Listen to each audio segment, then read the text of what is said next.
welcome to Galax High School.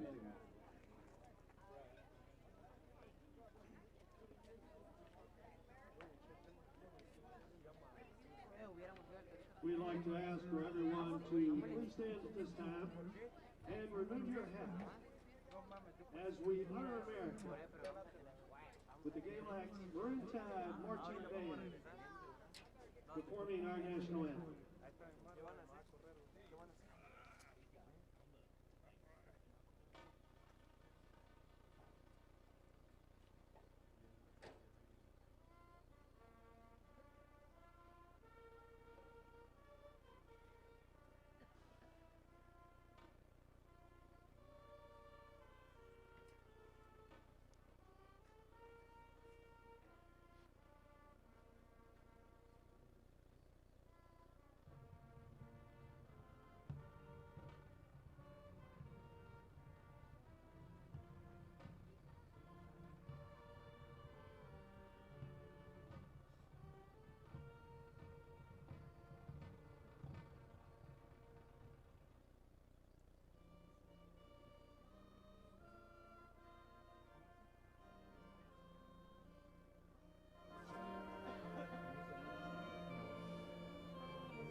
Matt President back with you from Galax High School, getting set for our second round playoff matchup between Galax and Auburn. That coach's interview with Mark Dixon tonight presented by Aunt Bee's Restaurants. Aunt Bee's has 5 locations to serve you in Galax, Hillsville, and Independence, Virginia, and Mount Airy and Pilot Mountain, North Carolina. Aunt Bee's has been in business for 33 years and has delicious home-cooked meals, daily specials, famous breakfast served all day, mouth-watering hickory smoked barbecue, fresh catfish tenders, hamburger steak plates, catering service, special name brand jellies, ice cream, milkshakes, sundaes, and more. Made to order fast at Aunt Bee's. Taking a look now at the opposing Auburn Eagles. They come in at 6-5 on the year, 1-3 in Mountain Empire play, and 2-3 on the road this season. And as you heard Coach touch on there in the interview, they rely heavily on a triple option running game. So another team that really doesn't have the MO of throwing the ball down the field. They're going to be methodical. They're going to slowly move the ball and do so on the ground.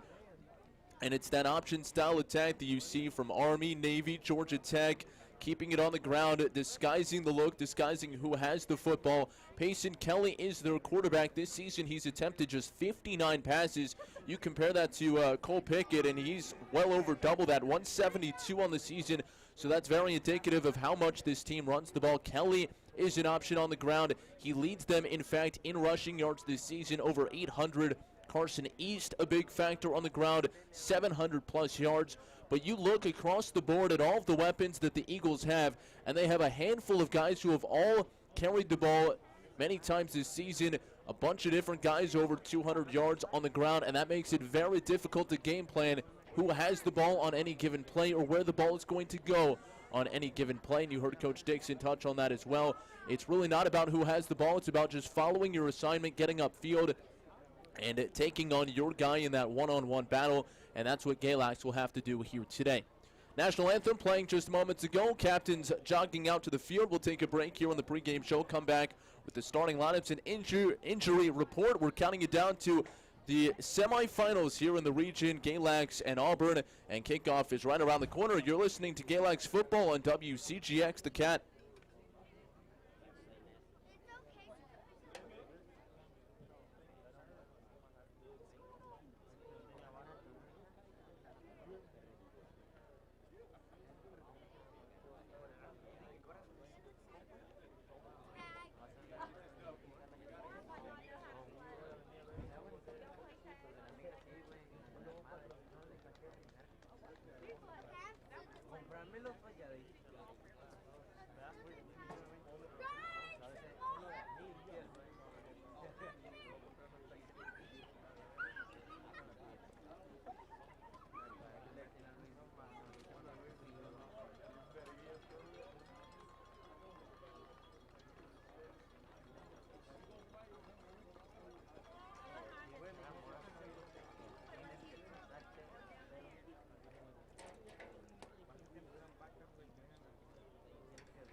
Matt Present back with you from Galax High School, getting set for the Maroon Tide and the Eagles, and it's time now to take a look at our keys to the victory here tonight.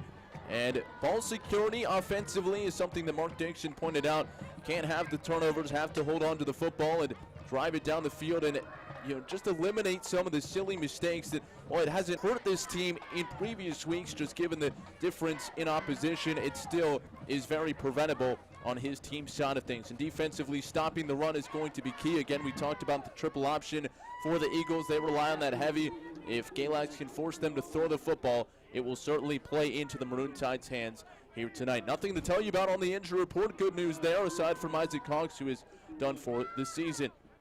Injury report brought to you by Twin County Regional Healthcare. They go the extra mile in providing excellent cardiac rehabilitation care. Cardiac rehabilitation is a medically supervised program designed to help patients recover quickly and safely after a cardiac event.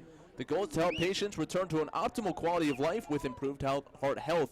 To find out more information, call Director Karen Burris at 276-236-1763. That's 276-1763.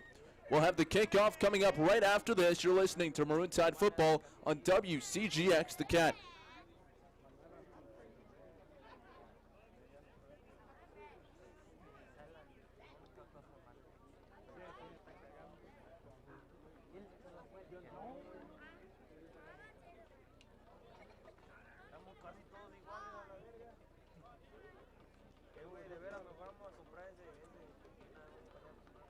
Auburn has on the toss and elected to receive.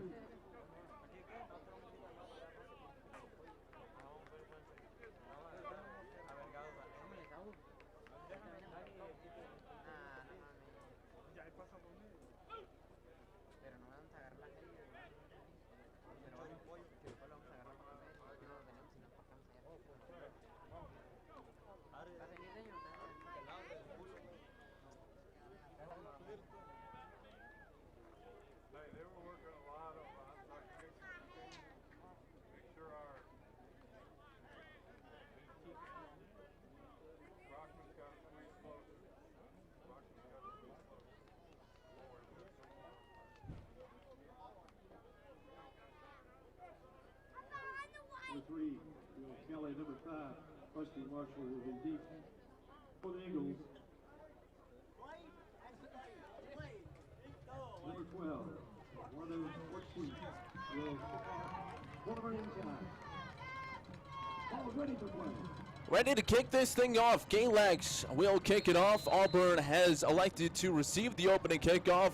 The run up by Ortiz and the boot. It's high end over end, angling towards the near side. Inside the 10, it will bounce it to 5 as Will Kelly turns and lets it bounce into the end zone, and that will be a touchback on the opening kickoff. Galax 9-1 on the season, 4-0 in conference play. They've won 5 straight and are 6-0 at home this season. And so far, as of late, it's been nothing short of dominant. Galax has outscored their last 5 opponents 265-35, and so getting it done on both sides of the ball here this season. The Auburn Eagles come out in their visiting white uniforms, blue lettering and numerals, blue helmets with 3 white stripes, running front to back. Pacing Kelly, steps under center, has East in the backfield behind him, and he'll turn and give it off to Will Kelly on the misdirection run inside. Not much there, and he stopped at the line of scrimmage, maybe behind it for a loss, as Lee Peoples is in to make the stop on the first play from scrimmage. That will bring up 2nd down and 10. Peoples has been outstanding as a member of the front 4 on defense so far this season, and again playing without Isaac Hawks, another guy who's really been a staple along the defensive front, but they have filled his void on both sides of the field. Kelly now will take it on the option. He'll now pitch it. Malachi Spencer trying to get to the edge, and he's chased down and tackled out of bounds after a gain of about 4 on the play. It was Cole Pickett in there to make the stop as they go option wide and pitch it out to Spencer. And again, he's one of a handful of guys who will get into the action on offense here today. They have so many different weapons that they can go to. It's not one feature back or one dominant runner. It's a whole cast of characters for the Eagles, and it's 3rd down and a long 5 upcoming. Ball spotted just shy of the 25-yard line as the Eagles move from left to right. Ball spotted far hash as Kelly steps under center. Play action fake to East. Now they'll pitch it back, and the play is read well. It's going down as Marshall well behind the line of scrimmage. Really nice job by Brendan Bryson and company, stuffing that one for a loss in the backfield, and that will bring up 4th down. They'll give him forward progress, so it will be back at the 18-yard line. It will be a loss of 2. He was finally tackled all the way back at about the 15, and it will be a 3-and-out on the opening series, and East will punt this one away. Carson East on the season averaging 34 yards per punt on the year. And Galax has almost an I formation, if you will, on the returners as a flag comes in from the near side. It looks like an illegal substitution against the Maroon Tide, and it is. So that will give the punt team a little bit more breathing room as East was standing back at his own 5-yard line. And this will push it back to where about the line of scrimmage was prior to that big loss on 3rd down. 4th and 8. Keaton Beeman standing inside his 40, and then on the plus 40, Zach Johnson standing near his own 40, and it is a high bouncer, and Johnson touches it, bounding forward, and it's an offensive recovery. Trevor Young comes away with the recovery on the punt as it was bouncing and took a high hop, and Johnson reactively end up in the air, and he ends up trying to chase it down. So that will take them all the way down inside the Maroon Tide 30-yard line. They'll spot the ball at the 28. And a costly mistake early for Galax off the hands of Johnson up in the air. And now Kelly back on the field. 3 men in the backfield. Kelly gives it inside to East, makes one man miss. He's inside the 25 and down to about the 23. Keeper, it's Payson up the middle, and Payson Kelly diving forward is close to the 1st down. It looks like they're spotting it right at the 18. That was the line of gain. And the head referee does signal a 1st down. So Auburn into the red zone as they move from left to right. 9 minutes to play opening quarter. And again, if you're just joining us, a couple of plays ago, Auburn punting it away on 4th down. And the punt was a low bouncer, and it clipped the hand of the Galax wide receiver and punt returner, Zach Johnson. Now Payson Kelly will take it out wide. He'll pitch it to Spencer running left, and a late flag comes in as Spencer struggled to get back to the line of scrimmage, running outside the numbers around the 20. Flag came from behind the Galax secondary in towards the spot of the tackle. Likely a holding call coming up.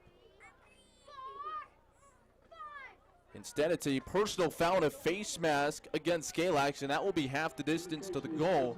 And so this one will be marked down around the 10-yard line. So a giveaway on the turnover, a mishandled punt, and now a costly penalty. And a goal-to-go situation now for the Auburn Eagles. 1st and goal from the 10.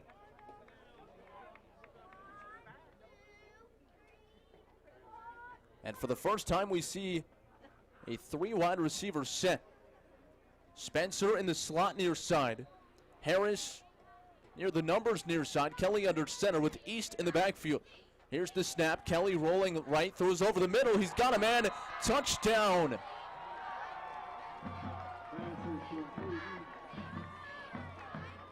They go over the top to the tight end. And into the end zone for the score.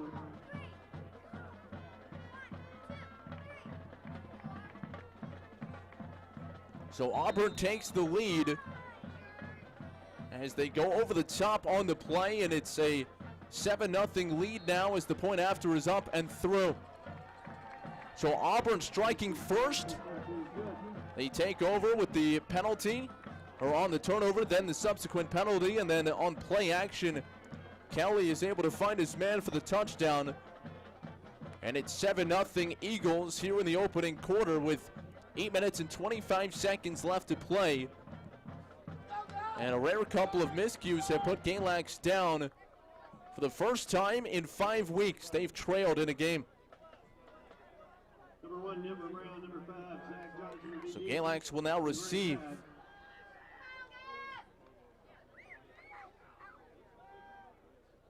45, Carson East will kick off for the Eagles.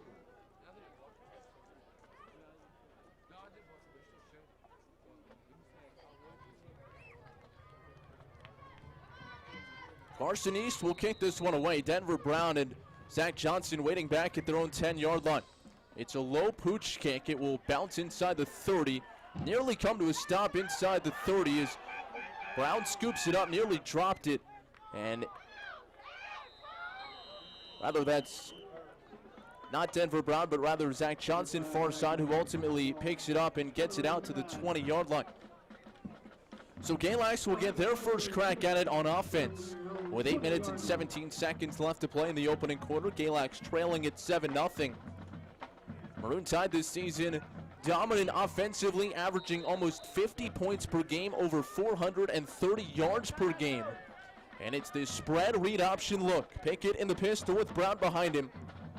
One wide far side, 2 to the near. And the first play of the game is a give to Denver Brown, dancing to his right, inside 20 out to the 25 as he drags the tackler forward.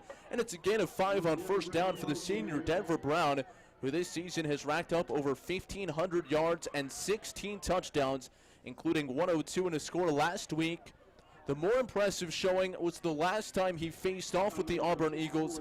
19 carries, 253, and 4 rushing scores for Denver Brown. Brown now steps to the right of Cole Pickett in shotgun, ball resting far hash at the 25, and a movement up front as a flag comes in, and a false start against Galax. So an uncharacteristic start for the Maroon Tide. Still second down. Couple of penalties and a turnover in the early going.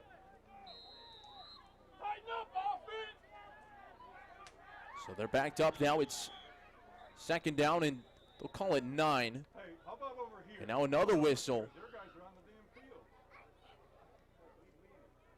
How about on this And a sideline warning now. And it will go against Auburn. So no penalty, just a warning as Pickett takes the snap, hands to Brown up the middle, pushing his way forward, minimal room to run. And he gets it out to about the 23-yard line, and that will set up 3rd down and 7. 7:14 to play here in the opening quarter. 7-0 Auburn on top. Galax in their home maroon uniforms as now Brendan Bryson is hobbling off the field, dangling his right arm. So we'll keep an eye on Bryson. Colby Barnes checks in, the junior tight end in his spot. Pickett takes the snap, play action fake, looking to throw. Steps up, fires it deep down the near side of the field. He's got Johnson open, and Johnson makes the catch up to midfield. Now backtracking, trying to shed defenders, and he'll be taken down at his own 47-yard line. So a big catch for Zach Johnson, who takes it 25 yards on the play. And that's enough to move the chains, and the Maroon Tide, after a penalty and getting backed up and giving up the first score, get some breathing room just shy of midfield. 1st and 10, ball at the near hash for Pickett in the pistol. 2 wide far side, 1 to the near as Pickett gives off to Brown, running left, plenty of space across midfield to the 40, down the near side 30, one man to beat 20, cuts it back inside the 15 and tumbles forward down to the 14-yard line. Great run for Denver Brown. And all of a sudden, Galax, after facing 3rd and 1, 2 plays later, into the red zone and knocking at the door, trying to even this score at 7. Galax now going with some tempo, and now a whistle blows. Referees halting play. It was an equipment issue for Denver Brown, and Daniel McKinney, the left tackle, comes back to fix his helmet. Pickett in the shotgun, gives to Brown, started left, cuts back right, dragging a defender, and it was a bit of a broken play. I don't think Brown was ready for the snap, and he goes down behind the line of scrimmage. It's a loss of 2. So the ball spotted back at the 16, 17-yard line is the spot. That brings up second down, and we'll call it 14 on the play. 5:49 to go, first quarter, as Pickett takes the shotgun snap, and they give us to Brown, running left, couple of blockers out ahead. He's patient. He's at the 15, and tumbling forward down to about the 10-yard line. Trying to set up third and manageable. The line to gain is the 4. We'll spot it at the 10. It will be third down and 6. With 5.5 minutes to play in the opening quarter, and the Eagles out in front 7-0. Keaton Beeman still working on that helmet or the shoulder pads of Denver Brown. Beeman now takes his spot in the slot left. Keatley all the way outside left. Ball spotted near hash. They give us to Brown, running left. Inside the 10, down to the 5, spinning off a defender, still on his feet at the 3. And he's tumbled backwards at the 3-yard line. A second defender got there to make the stop. They needed the 4. It looks like they have enough for the first down as they spot it down to the 3.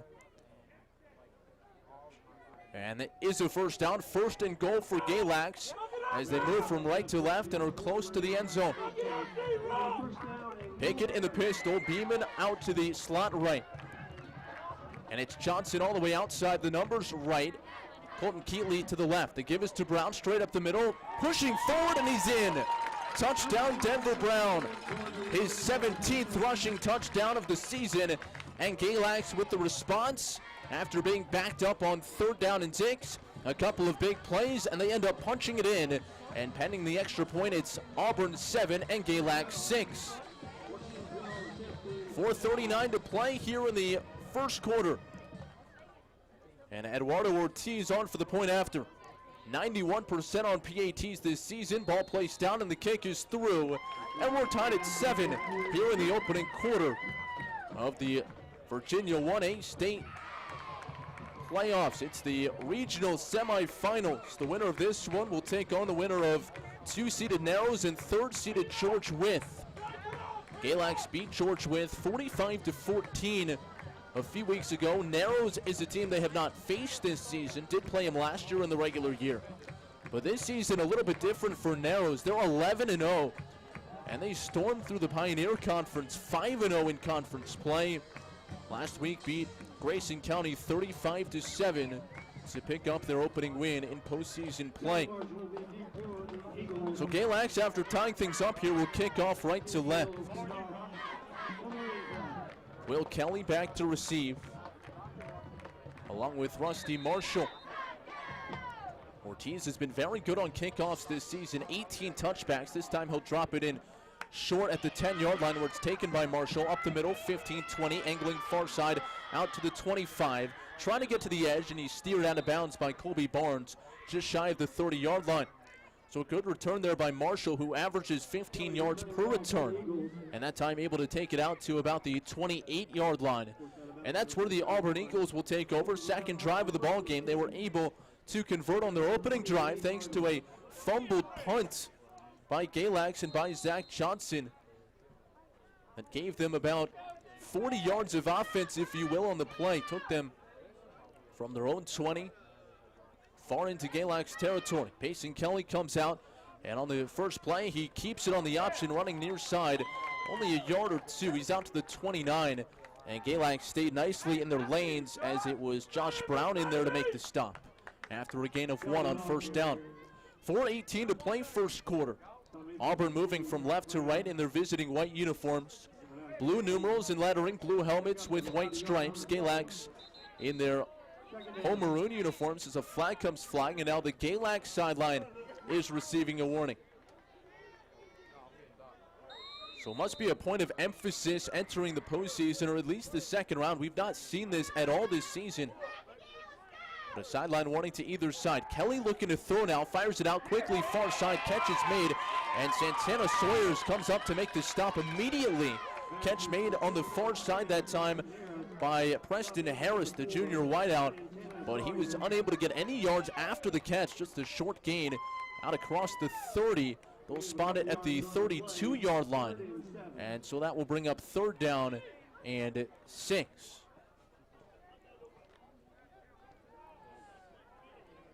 3.5 to play, opening quarter. We're tied at 7. Ball spotted far hash as Kelly takes the snap. Read option near side. He'll pitch it off. This is Will Kelly, and he's upended and dropped in the backfield. Big hit on the play by Colton Keatley.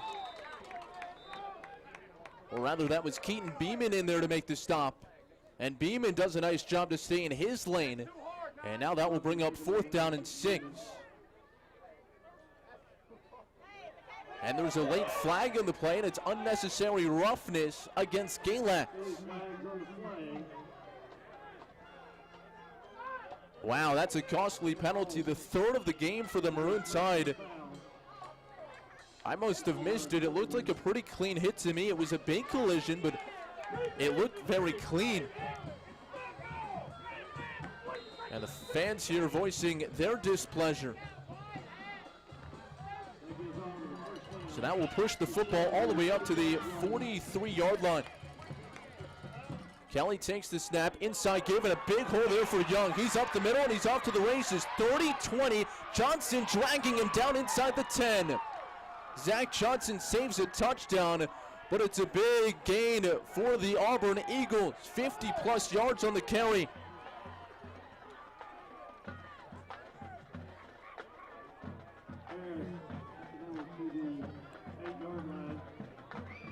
Up the middle and off to the races goes Trevor Young, the senior, who came into play totaling 147 yards. He got a 3rd of that right on that one carry. It's 1st and goal from the 8. Kelly under center, gives to East straight up the middle. A few yards and then hit hard and dropped on the play. Josh Brown got him from behind, and that allowed Keaton Beeman to come in and hit him over the top.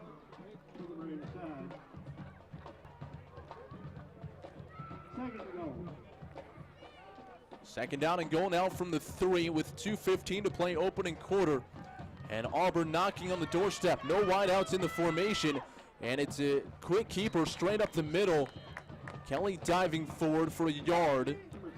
And that will take it down to about the 2-yard line. 7-7 game. And again, Galax, before falling down 7-0, had really dominated all of their opponents over the course of the last 5 weeks. Coach Dixon telling me before the game that in their initial meeting, so Auburn getting a touchdown on their first drive on that play action pass that went to Mike Royal. Listed as a lineman on the roster and wearing number 40 here today. They went over the top to him. And then East a moment ago punching it in from 2 yards out. And Galax back down by 7. Auburn 6-5 this season, 1-3 in Mountain Empire play, but granted it's been a couple of big plays. They're right in this game and certainly don't look like a team that was beaten by 40 points the last time these two faced off. East will kick it away. Ball teed up far side, 40-yard line. Kickoff from left to right. It's a low line drive, and it's sailing towards Johnson. He'll let it bounce past him and into the end zone. So Galax will take over at the 20-yard line. Again, 1:23 to play. Down by 7, opening quarter, second round of the Virginia 1A state playoffs. Denver Brown is not among those coming out on the field. He's being looked at near sideline, tilting his head back and forth, helmet off. And again, they were working on that helmet last series, but this looks like it might not be an equipment problem, but rather an injury concern. So instead, it's Beeman in the backfield, and play action fake. Pickett looking to throw, fires it out far side, and the catch is made by Johnson. Sheds a tackler still on his feet, and he's out across the 30 and out to about the 33-yard line. So a crossing route for Zach Johnson. He's made a couple of catches so far in the ball game. And so far this season, entering play of his 30 receptions, 17 have gone for touchdowns. None so far tonight, but a couple of big catches to move the sticks. A 13-yard gainer there. Beeman now gets the call on first down, running near side, outside the numbers 30, across the 40, and he stepped out of bounds shy of midfield. They'll mark it back at the 44-yard line, but that's close to another first down. So Beeman getting his first carry of the ball game. And Keaton Beeman so far this season, 30 carries for 215 and 2 touchdowns. He's been more of a receiving threat, but he's in the backfield right now with Denver Brown on the sidelines. Minute 5 to play, opening quarter. Pickett in the pistol, ball on the near hash. Pickett fires it out far side. Colby Barnes in the flat. He's across the 45 out to midfield. Still on his feet, and now he gets hit hard and dropped, but has enough for a first down. That was Will Kelly who lowered the shoulder and dropped Colby Barnes, but he picked up 11, and he moves it into plus territory. It's down to the 44-yard line of the Eagles. Colton Keatley split out near side. Johnson to the far. Also a wide receiver in the slot near side as Pickett takes the shotgun snap, and he'll give it to Beeman running left across the 40, and he's tripped up forward down to about the 38-yard line. So a 5-yard pickup on it. First down there for Beeman. Beeman, a junior. And again, he's been used both as a slot receiver and a running back so far this year. Colby Barnes in the slot on the right side, and the give is to Beeman again, running near side, turning the corner across the 35 and diving down to about the 31-yard line. And again, Beeman able to get to the edge, and Beeman moves the chains, and Galax driving and doing so more methodically so far in this ball game. Yes, they got that big catch on it, third down to Johnson, but so far this year it's been primarily big play strikes and short drives. More sustained drives so far today for Pickett and the offense. Shotgun snap, Pickett, play action, looks to throw, fires it to Keatley, and it's in and out of his hands, incomplete. Nice job by the defense to poke it free. That was John Keith in coverage, and Beeman, or rather Keatley, could not hang on. And so that will bring up second down and 10. Galax moving from right to left. 1 second left to play in the opening quarter. Ball spotted near hash. It's Keatley and Barnes near side, and Johnson split out to the far. Shotgun formation. Pickett takes, play action fake, drops back, fires it deep down the far side, looking for Johnson. He's got it, and it's now incomplete.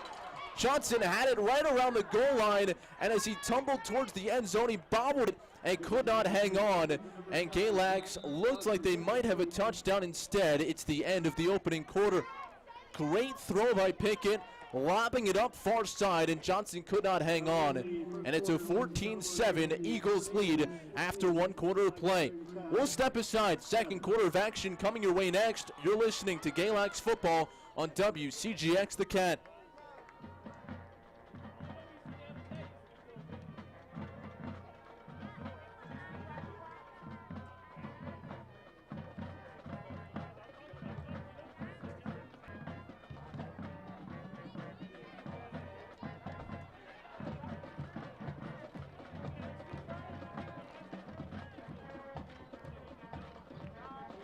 Gives it to Beeman on the handoff. Plenty of running room up the middle on the draw. Inside the 20 to the 15. Angling far side. 10-5. Touchdown, Maroon Tide.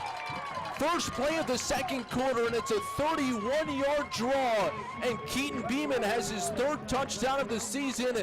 And pending the extra point, it's a 14-13 game with 11:51 to play.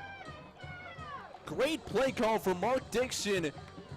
Galax backed up a little bit just outside of field goal range, and in a passing situation they keep it on the ground, and Beeman went untouched up the middle, went to the far side pylon and beat the defense there to get into the end zone. Ortiz on for the point after, and movement up front. It looks like one of the defenders may have jumped forward prior to the snap, and it will be offsides on the play. And now a decision from Mark Dixon. Do you go for 2, or do you kick the extra point even with the shorter attempt? And with it being so early and with it representing the tie, I think you go ahead and kick a extra point from 1.5 yards closer. That's what he will do. Here's the snap, ball placed down, the kick is on its way, and the kick is through. So Ortiz adds the point after, and that ties the ball game at 14 after one play gone by here in the second quarter.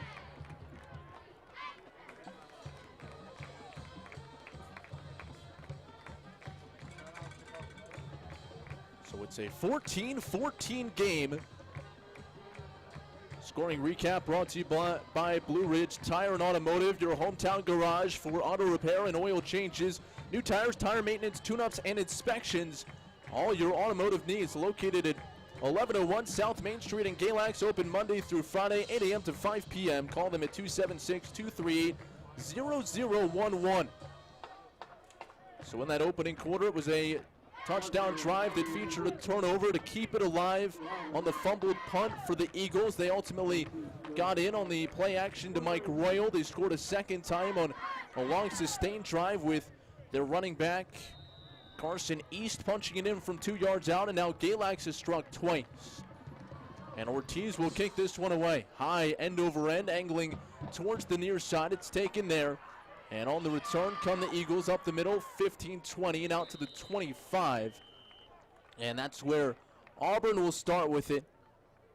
On the return there from Rusty Marshall. Marshall returning the ball for the Eagles. Galax on their first drive, able to get into the end zone courtesy of Denver Brown, a 3-yard touchdown run. Brown has been off the field since. He did not appear on that last drive, had his helmet off near sideline. I don't see him now, but I'll keep an eye on him. And then Keaton Beeman, first play of the second quarter, a 31-yard touchdown run. Misdirection run out to the far side for the Eagles, strung out and dropped is Jackson Bain as he gets his first carry today. And it will go for a minimal gain on the play. Call it no gain. It's second down and 10. Eagles moving it from right to left here in the second quarter, 11:20 to play.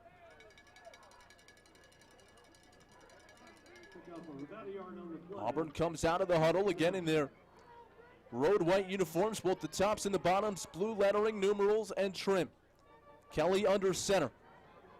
3 men behind him in the backfield as Kelly sends 1 man in motion. Now Will Kelly stops, and now Payson Kelly will take it, and he'll pitch it near side.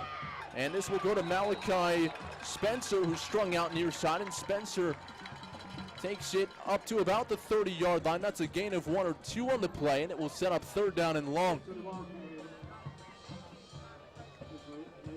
So third down and 8 upcoming. They call it 2 yards. And a big play here for Galax.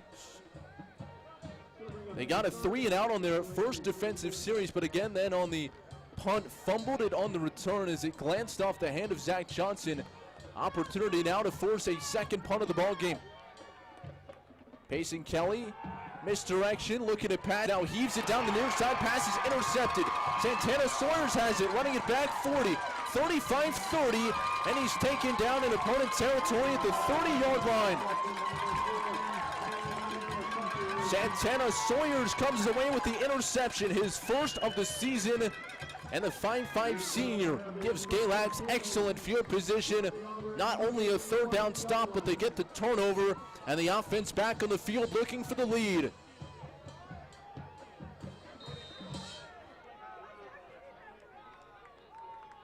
It was a lob pass near side. Kelly was rolling opposite his throwing hand as Beeman gets the call at first down. Big hole up the middle, 20, 15, angling near side 10, and he's tackled from behind. A diving tackle saved a touchdown. Will Kelly, and he gave an extra shove at the end of that, and that elicits a bit of a response from the Galax offense, who are there trailing the play, and it will set up first down and goal. Another big run for Beeman, who had a 31-yard touchdown a moment ago. That time a 28-yard run sets up first down and goal. Johnson near side, Keeley to the far. It's a quarterback sneak. Pickett tumbling forward near the goal line. No signal yet. Now there is one. He's in. Touchdown, Maroon Tide. Colt Pickett with his 12th rushing touchdown of the season. And Galax with their first lead of the ball game. It's 20-14. Pickett had 3 rushing touchdowns last week. Adds 1 more here today, and he gives the Tide the lead. Ortiz now on for the point after. Here's the snap, ball placed down, the kick is on its way, and Ortiz boots it through. So Galax has scored a couple of touchdowns. After falling behind 14-7, they now lead it 21-14 with 10 minutes and 20 seconds left to play in the opening half.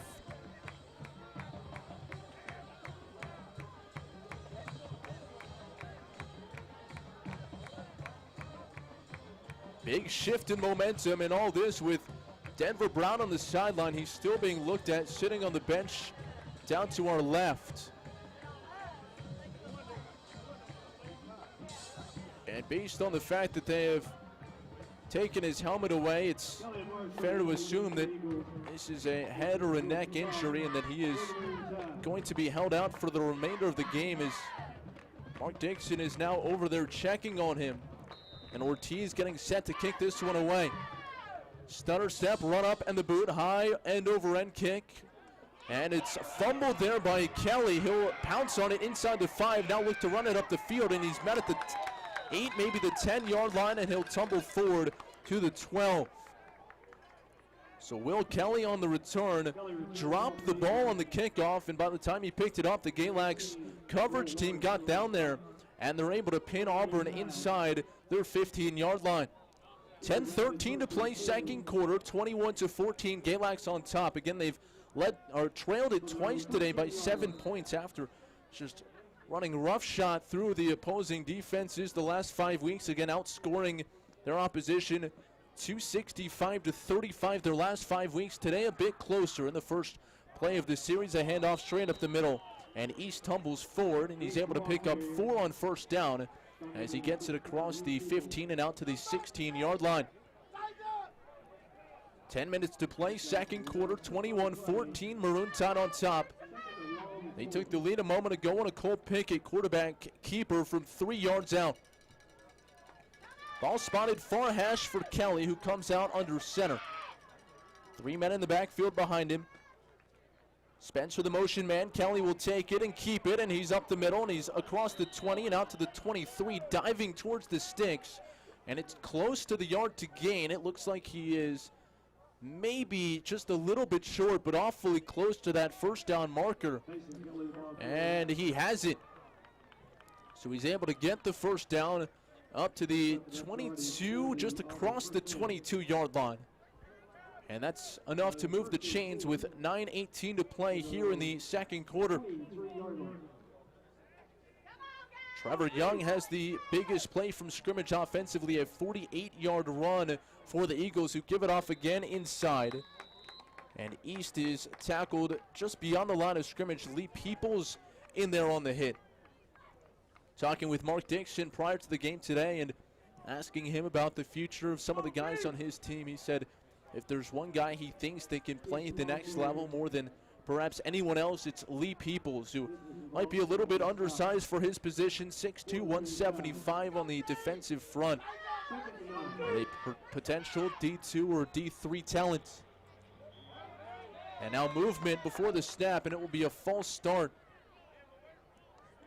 Will Kelly started to move as if he was expecting there to be motion, and then he kind of got caught in between whether or not to come across the formation and just kind of flinched instead. So we'll back up the Eagles, and with 8:29 to play, it's now second down and 9. Ball spotted at the center of the field, tight formation, no wideouts out to either side as Kelly takes, and he will keep it on the option now, pitch it out to the far side. Will Kelly, and he's strung out and dropped behind the line of scrimmage. Nice job on the play. That's Keaton Beeman again in there on the tackle, and he's done a really nice job from the linebacker spot on that wide pitch play. As the Eagles try to get to the edge on those pitches, the wing back, that's Beeman's assignment, and so far so good for the Maroon Tide, who make the tackle in the backfield. A loss of 4 brings up third down and 13. Under 8 minutes to play before the half, 21-14 Galax. Auburn with the ball, moving from right to left. Kelly under center, motion man is Spencer, and Kelly takes the snap, he'll keep it. Started to the left, now dodges back right, and dives forward for a minimal gain And that will bring up third down and long, or rather fourth down and long. We'll call it 4th and 16. So it's a punt situation here. And East getting set to kick the football away. Zach Johnson standing back at his own 49-yard line awaiting the punt. Johnson averaging 23 yards per return this season. East runs up and boots it high and towards the far sideline. It will bounce just inside the 50 and bounce out of bounds at the 48-yard line. So Galax will take over just on their side of midfield. So that's a 33-yard punt and no return. And Galax up by 7 has a chance to widen the margin just before the half.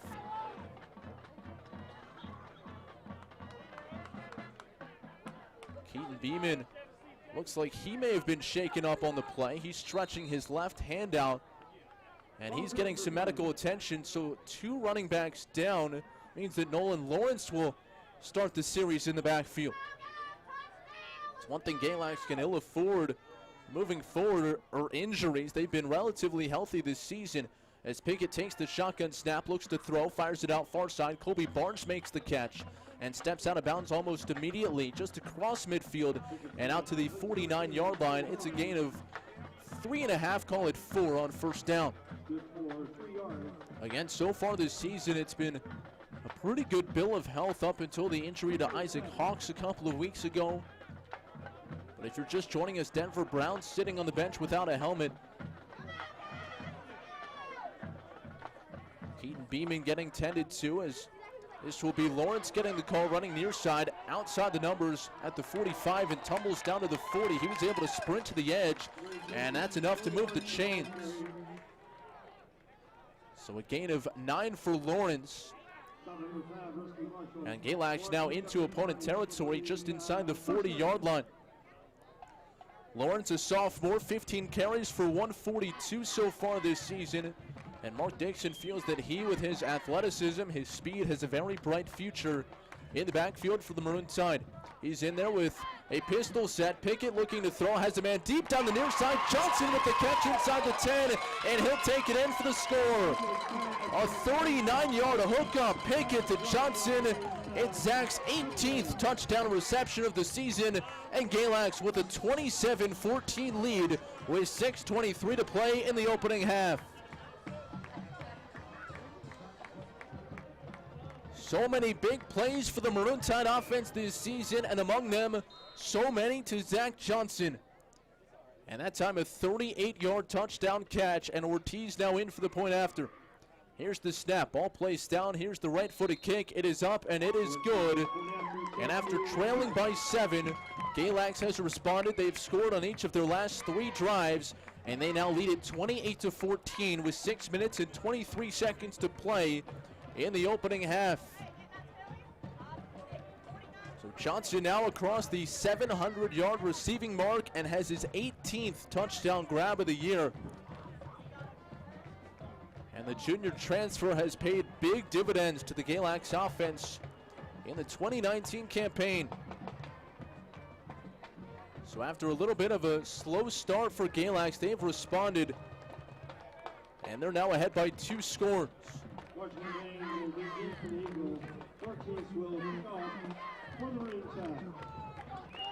Kelly and Marshall back to receive the kickoff. Ortiz has it teed up on the far hash.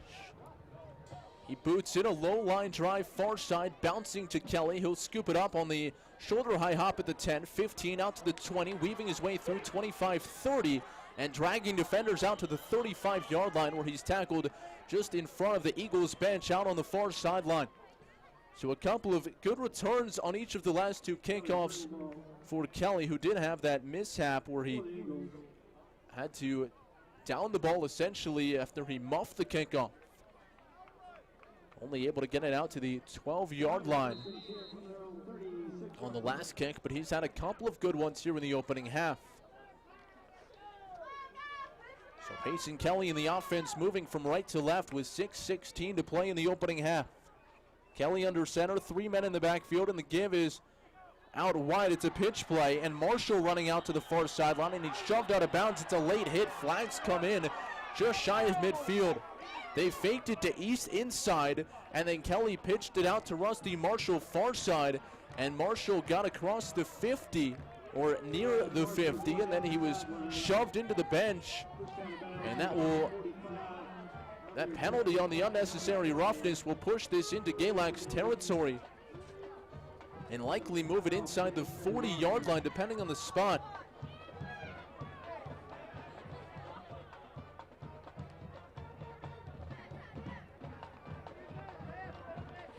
And we'll place it right at the 40.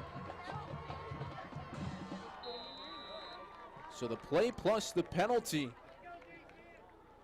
about a 20-yard pickup. Make it 25. 6:09 to play second quarter. Harris split out near side, Wayne out to the far side. 3 men in the backfield. Motion from Marshall, now he'll reset.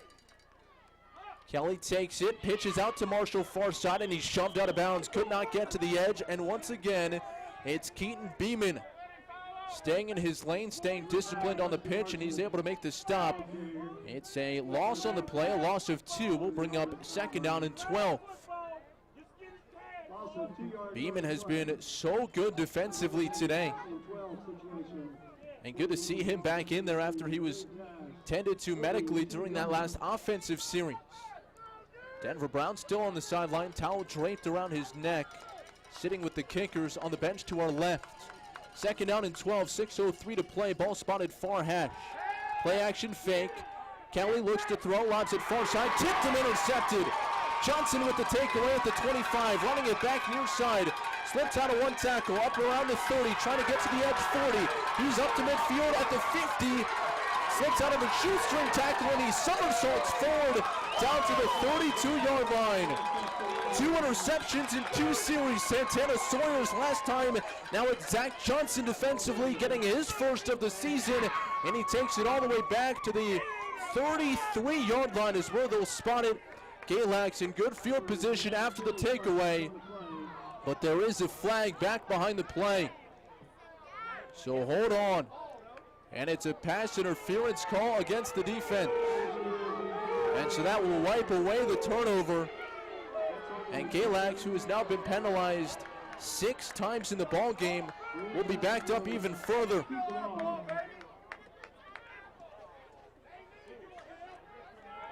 Illegal contact against the defense.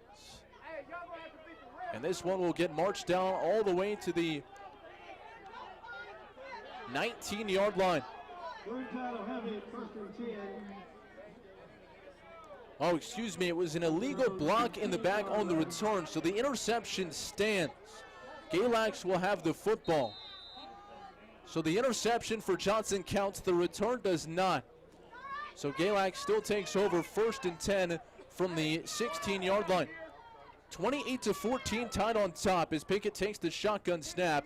And it's a running play to the near side. Beeman has it across the 20 out to the 25, angling back to the middle of the field and tackled forward at the 30. And now 2 more flags come flying in from the secondary as Beeman picks up a gain of 16 on 1st down. It came at the end of the play. Perhaps a face mask on the tackle. And that is the call, so move it forward towards midfield, and Galax, after having that return wiped away, they get the yardage back almost in a couple of plays, as the penalty will take the ball into opponent territory. Or check that. Not sure they spotted that penalty correctly. It's on the Galax 36-yard line, and now a motion penalty, and flags starting to pile up now on both sides. That will be a false start against the Maroon Tide. But the face mask came right around where the ball is currently spotted. I'm a bit confused on how they marked that off. Nevertheless, it's Galax ball. It will be 1st and 15 with 5:25 to play before the half. Galax again trailed 7-0. They trailed 14-7, but now ahead by 2 scores. Ball spotted just inside the near hash.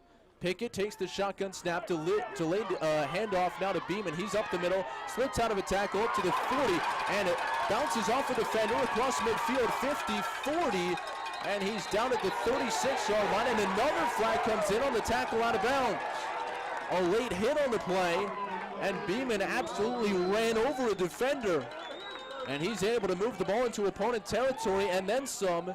And once you add on the penalty yardage, Galax will have it in pretty good shape as we await the call. And it is a personal foul against the defense. So they'll mark off the 15 yards, which will take it inside the 30. And they will spot it down at the 22. 4:59 to play before the half. And penalties have been a big story. Galax 7 for 70. The Eagles now 3 for 25. And now the Eagles will take time. 28-14 with just under 5 minutes to play. Again, Auburn coming off a victory against Covington, 44-12. Last week, it was their first playoff win since 2014. During the regular season, the Eagles had just one victory amongst their sixth against a team that's in this playoff field. That was Floyd County, 28-21.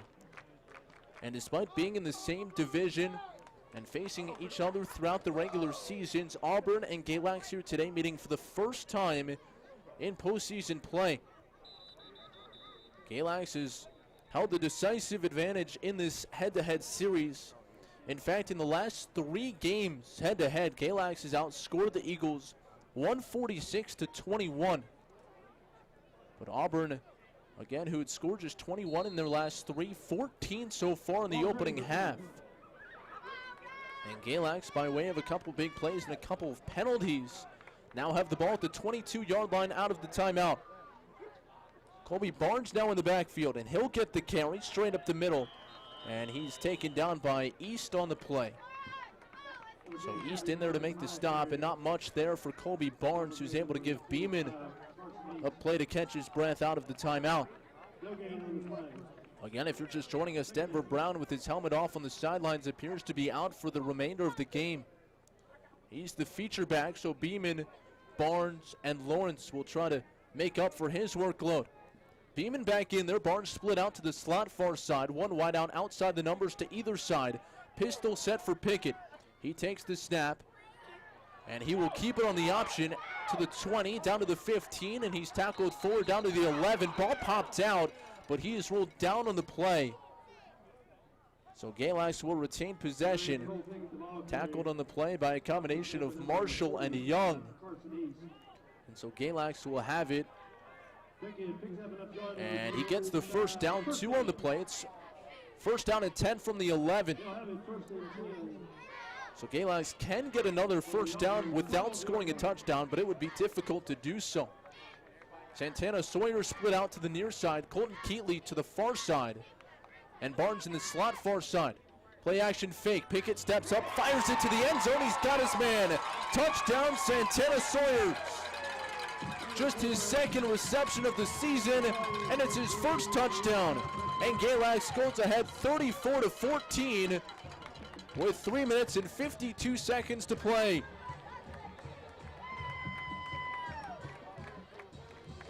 Run pass option for Pickett. He stepped up and had Sawyers running the quick slant, beat his man, made the catch. And Galax looking to go up 3 scores. Ortiz on for the point after, and he puts it through. And it's a 35-14 lead for the Maroon Tide, who've now scored 4 consecutive touchdowns on their last 4 offensive series. This offense is just so impressive. It features so many different moving parts, so many different reads for the offensive line, for the receivers, for Cole Pickett. That time pulled the ball away from Keaton Beeman, went to the air with it, and found Sawyers for the touchdown.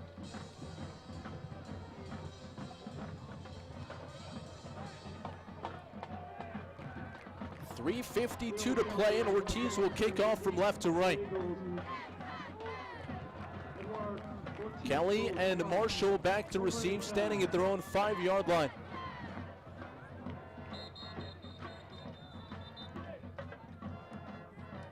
And now a timeout taken by Mark Dixon before the kickoff. So he saw something on special teams in the alignment that he didn't like, as he's now screaming at the kick team. Dixon in his 10th season with Galax. All 10 seasons have been winning seasons. Last year, 12-3, 6-0 in conference. Galax ultimately losing to Chilhowie in the state semifinals. The Maroon Tide won it all back in 2015.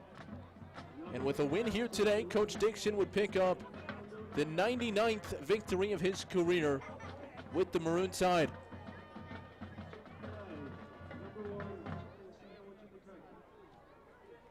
So he's delivered that message, and now Galax will kick it off. From left to right here in the second quarter with 3:52 remaining, and Galax up by 3 scores. Here's the run up by Ortiz, the stutter and the boot. It's a low line drive that will dribble up to Kelly. He'll knock it down and now go to a knee, struggling to pick it up. Now he does, across the 10 out to the 15 and pushed out of bounds right at the 16-yard line. So that's the second low kickoff that has been challenging for Kelly to handle. And it pins the Eagles back inside their own 20-yard line. Final 3:46 to go here in the opening half. Glad you could join us for some playoff football. The winner of this one will be back here next Saturday, assuming Galax wins here at Galax on Saturday, to face the winner of Narrows, the 2 seed, or George Wythe, the 3 seed. That game being played alongside of us here this evening. Kelly under center, and he will keep it. Dancing around in the backfield, trying to shed tacklers. He cannot do so, and he's dropped behind the line of scrimmage. Lee Peoples and Brenda Rojas in there to make the stop, and Kelly kept it on the option, and it didn't work out too well for him. He's dropped for a loss of 2, and 2nd down and 12 upcoming. Kelly is 6-foot junior who, as we mentioned in the open, has not thrown the ball a whole lot this season, just over 60 passes on the year if you include tonight. For a 37% completion rate, he's much more effective as a runner. Here looking to throw, fires it high in the air, deep down the near side of the field and incomplete. No one was there, and it looked like a miscommunication on the route as Preston Harris, the near side receiver, ran a post pattern, and it looked like Kelly may have anticipated a corner route to the sideline. That's where the ball was delivered, and Harris was nowhere near it, and it falls incomplete in front of the Galax bench, bringing up 3rd down and 12. 3 minutes, 6 seconds to play, and the Eagles backed up after scoring twice to take a 14-7 first quarter lead. They have not been able to score since, and now it's a running play out to the far side, and the ball pops loose. Galax says they have it, and they do. It was Will Kelly on the sweep, and Galax comes away with the football.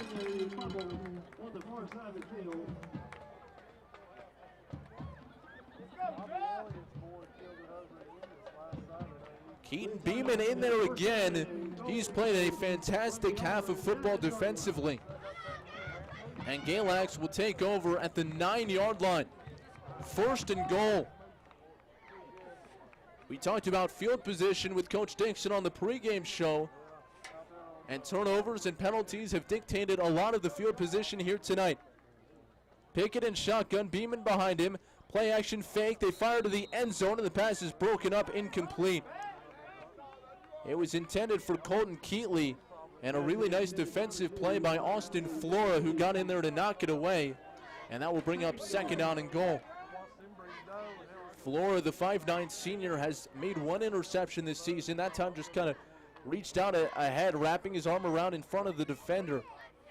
Now a give off to Beeman inside. He dives forward inside the 5 and down to about the 3-yard line. And now it will be 3rd down and goal for Galax with 2:45 to play in the opening half.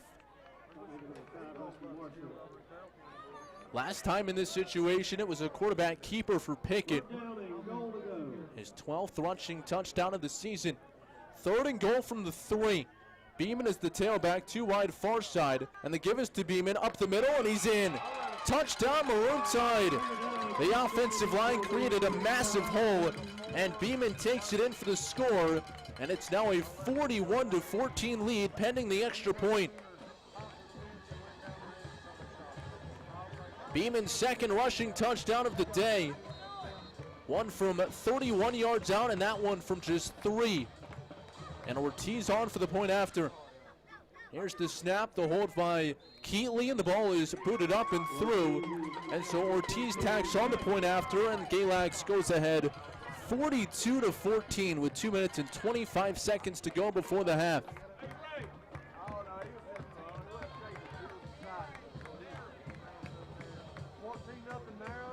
So it went from down 7-0, down 14-7, and all of a sudden Galax has exploded. They've scored the last 5 touchdowns. All here in the 2nd quarter, including the first play of the quarter to Keaton Beeman.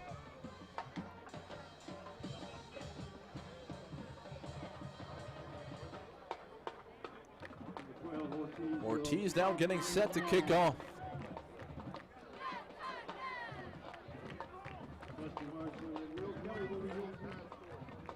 And this is a big possession upcoming for the Eagles. Again, they let a 14-7 lead get away, and they now trail it big, and they need a score before the half. Galax will receive the second half kickoff. Here's the kickoff from Ortiz. It's a low squib kick, almost an onside kick, but he put too much on it, and an up man will fall on it at the 48-yard line. So the Eagles will take over just on their side of midfield at their own 48. I almost wonder if that was Ortiz trying to experiment with an onside kick, something that he may use later on in the playoffs. I saw him working on it before game time. A squib where he would kind of run up and fall on it, but that time too much sauce to be able to run up and get there to recover the kick in time. So Kelly and the offense from their own 48, ball in the far hash, and the give is to E straight up the middle, and he's met at the line of scrimmage. Galax thinks the ball came out. What's the call? They have the football. And now here's the signal from the referee. A recovery by Galax. Riley Jovan comes away with it at the bottom of the pile. And back-to-back offensive plays for the Eagles result in fumble recoveries for the Maroon Tide. 4 first half turnovers. Santana Sawyer's an interception, Zach Johnson an interception, and now 2 fumbles, and Galax has the ball at midfield. Pickett and shotgun formation. Play action fake, dropping back, heaves it deep down the middle of the field. He's got a man, and the pass is tipped and incomplete. Pass intended for Colton Keatley, and it was thrown just a little bit late, and that allowed Flora to get there and knock the ball up in the air, and it was nearly intercepted as Malachi Spencer came from the opposite safety spot, and he nearly got there to pluck it off the turf. Instead, it's an incomplete pass, and 2nd down and 10 upcoming as Galax moves it from left to right. Ball spotted at the center of the field with 2 minutes and 7 seconds to go before the half. 2 wide near side, 1 to the far. Here's the snap, and the give is to Beeman up the middle, and the offensive line didn't seem to know the ball was snapped. They didn't move. Mark Dixon with his hands outstretched to either side. The timing of that play was messed up, and that's the 2nd time we've seen that today. There was one earlier where Denver Brown carried it and seemed a little bit surprised that the ball had been snapped. And again, there have been some miscues for Galax today. The fumble on the punt, a handful of penalties, and despite all that, they have really opened up a big lead. Ahead by 28 before the half. Pickett takes, option fake, fires it deep down the middle of the field, and it's incomplete. There was contact, but the ball was not catchable. He was targeting Colby Barnes, the tight end, down around the 30-yard line, and the pass sailed over his head. Preston Harris, the safety, in coverage. And so that will bring up 4th down, and Ortiz will punt this one away. Ortiz has punted the ball just 15 times this season, if that gives you any indication on how this offense has worked. Averaging 34 yards per boot. Ortiz gets the snap, high end-over-end spiral, far side, fair catch is called, and Rusty Marshall will slide forward to make the grab at the 25-yard line. So a 25-yard punt and no return. And with 1:17 to play, the Eagles will have one last crack at it, trying to narrow the gap before halftime. From their own 24-yard line. Matt President with you in the Twin County Tire and Automotive broadcast booth. While we have a moment, want to say thank you to the Maroon Tide football sponsors, Aunt Bee's Restaurant, Blue Ridge Tire and Automotive, Chick-fil-A of Mount Airy, City of Galax Tourism Center, ISOM Collision and Custom Paint, Twin County Regional Healthcare, Twin County Tire and Auto, Bojangles, and Vaughn Gwynn Funeral Home. 42-14 as Kelly steps under center. He takes the snap, and the give is to Will Kelly, running to his right. Not much running room there as he's taken down at about the line of scrimmage on the far hash at the 25. Mason Kelly just two completions in 5 attempts for 11 yards. Does have a touchdown. It again was on play action around the goal line. It went to Mike Royal.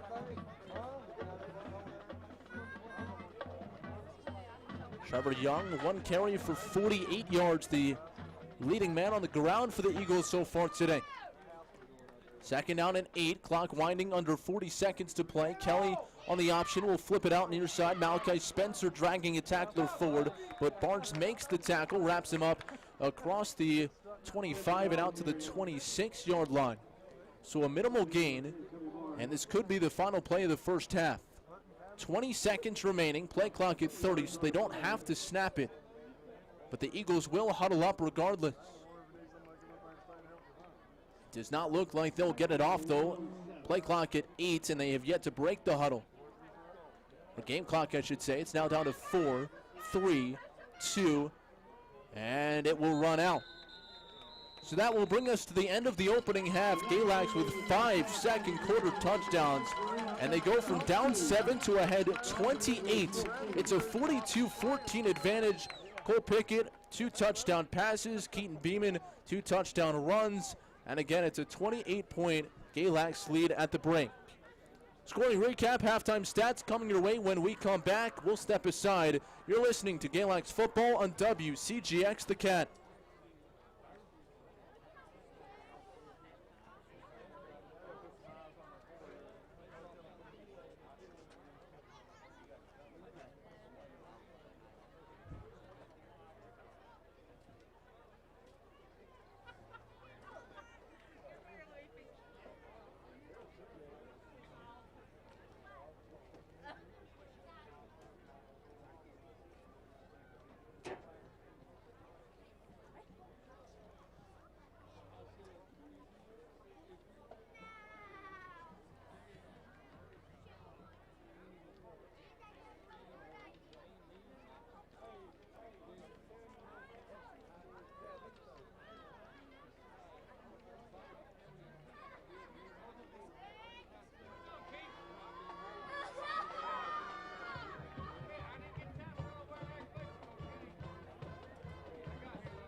Halftime here in Galax, Maroon Tide on top 42-14 as we take a look at the scoring recap, and it's brought to you by ISOM Collision.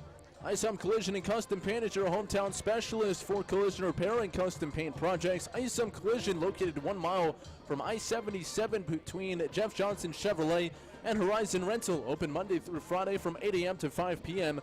Call 276-728-4330 to schedule an appointment today. That's 276-728-4330. ISOM Collision and Custom Paint. They have free estimates, and they support the Tide Pride. Well, let's take a look at the scoring recap now, and It was the Eagles who won the toss. They elected to receive the opening kick, and after 3 plays, they had to punt it away. But on that punt, Zach Johnson had the ball bounce up high on him, and it glanced off his hand, and ultimately the ball was recovered by Trevor Young, who got down on the return team, and so he was able to recover the ball around the 30-yard line and keep the drive alive.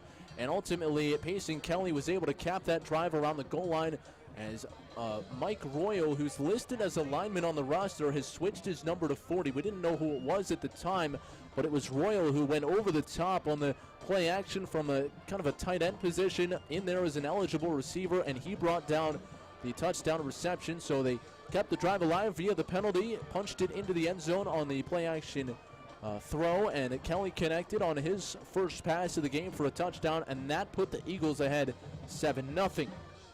Galax would then get the football following that touchdown, and on first and second down, we're backed up, and they were in a 3rd and 6. And on the play, Pickett was able to step up in the pocket, fire it over the middle, and connect on a big strike to Zach Johnson to keep the drive alive. And that was critical because just think about the momentum. You're down 7-0. You've dominated the last 5 weeks. A 3-and-out would not have been good for Galax. Instead, they keep the drive alive. Find Johnson, move the ball down the field, and ultimately, after Denver Brown broke off a 25-yard run, he got into the end zone from 3 yards away to tie the game at 7. But on the ensuing drive, Carson East would score a 2-yard touchdown run, a dive play right up the middle.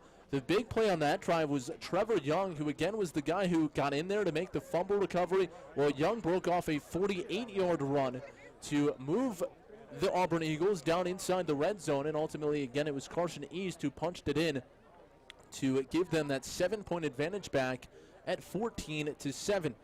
Then the Galax Maroon Tide had the ball once again on their ensuing drive, and they were at the 31-yard line when the first quarter ended, flipped fields, and then on the first play of the second quarter, it was 3rd and long, and they went draw. And Keaton Beeman broke off a massive gain, a 31-yard touchdown run, and that would tie the game at 14. Cole Pickett on the ensuing drive would run it in from 3 yards out, a quarterback sneak that came after an interception. Galax got 4 turnovers, an interception by Santana Sawyers, an interception by Zach Johnson, and a fumble recovery, one from Riley Jovan and one from Keaton Beeman, who's been outstanding defensively so far today, and that would lead to 5 touchdowns in the second quarter.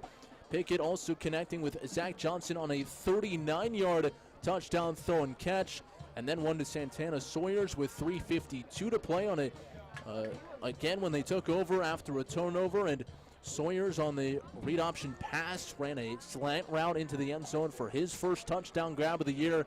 And then the half was capped off by Keaton Beeman. Again, it came out on the heels of a turnover, and Beeman with a 3-yard run straight up the middle for his second touchdown of the game as he doubled up his season total in touchdowns. And of course, unfortunate news for Galax, despite the success of Beeman, it is a result of the fact that Denver Brown, after that touchdown drive where he scored in the first quarter, went to the sideline, was having his head and neck looked at, and his helmet ultimately was taken away, and he has not returned, and I would expect that he will not return in this ballgame.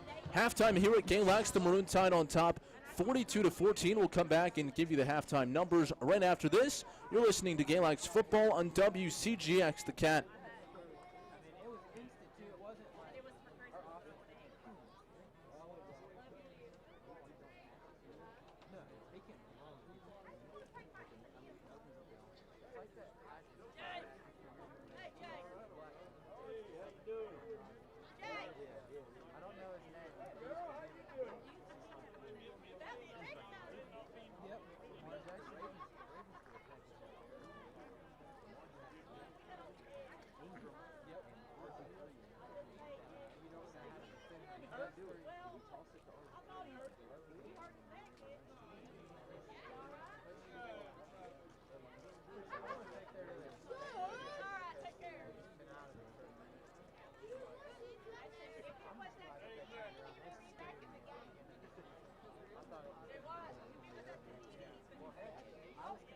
Ladies and gentlemen, you have the Chick-fil-A sandwiches. Only got 30 left. If you're looking to get a sandwich, you can get on that now. Chick-fil-A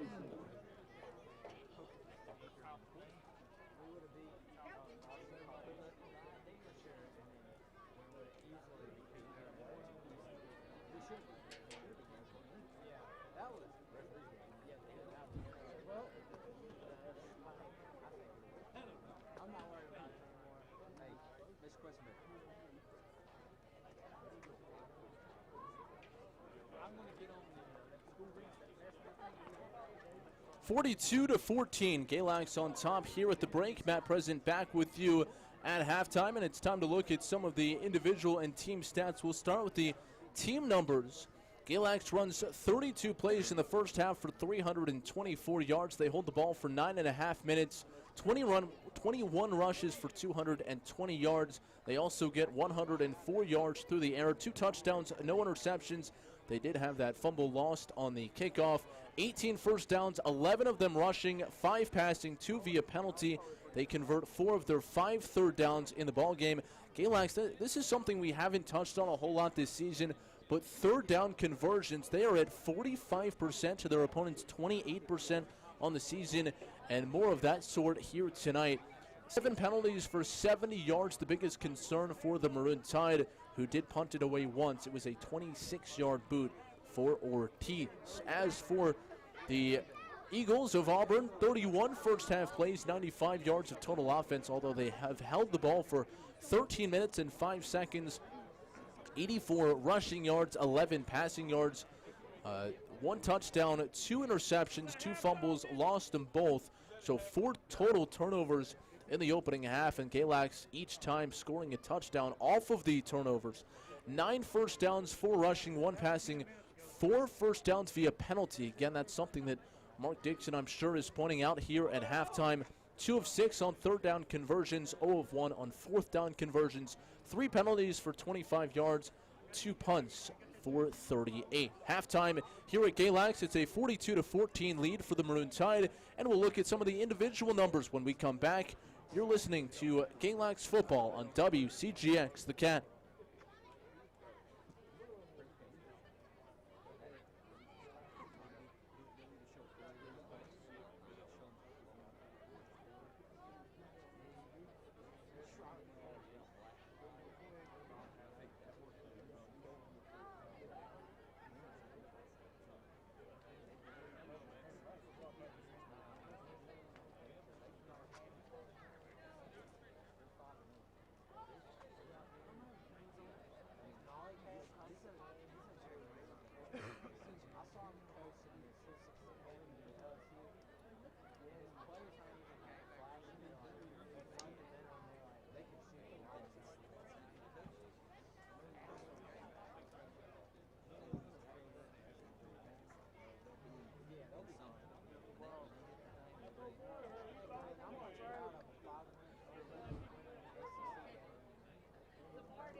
Matt Present back with you here from Galax as we take a look at some of the individual numbers here at halftime.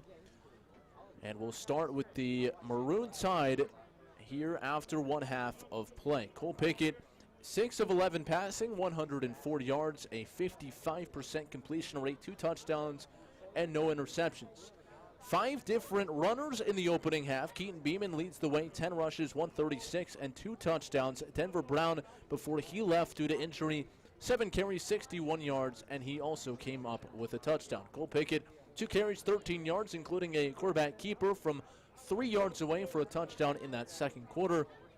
Nolan Lawrence, 1 carry for 10 yards, and Colby Barnes, 1 carry, and it went for no gain on the play. Receiving-wise, Zach Johnson, 3 receptions, 77 yards in his 18th touchdown of the season. Colby Barnes, a couple of catches for 15 yards. Santana Sawyers, 1 for 12 yards, and it went for a touchdown. Colton Keatley was targeted a couple of times, but both times the ball was batted away. Some good defense on the play for the Eagles. Defensively, Cole Pickett, 5.5 tackles. Lee Peoples and Santana Sawyers each with 3.5. Keaton Beeman has 3. Colby Barnes and Riley Jovaught each have 2 interceptions today from Santana Sawyers and Zach Johnson. Fumble recoveries from Jovaught along with Beeman. Now taking a look at the numbers for Auburn. And 2 of 5 passing for Payson Kelly, 11 yards, 1 touchdown on his first throw of the game. 2 interceptions have followed since. Trevor Young, just 1 carry, but it was that play up the middle where the hole was gaping, and he ran for 48 yards, and Zach Johnson had to make a shoestring tackle to save a touchdown.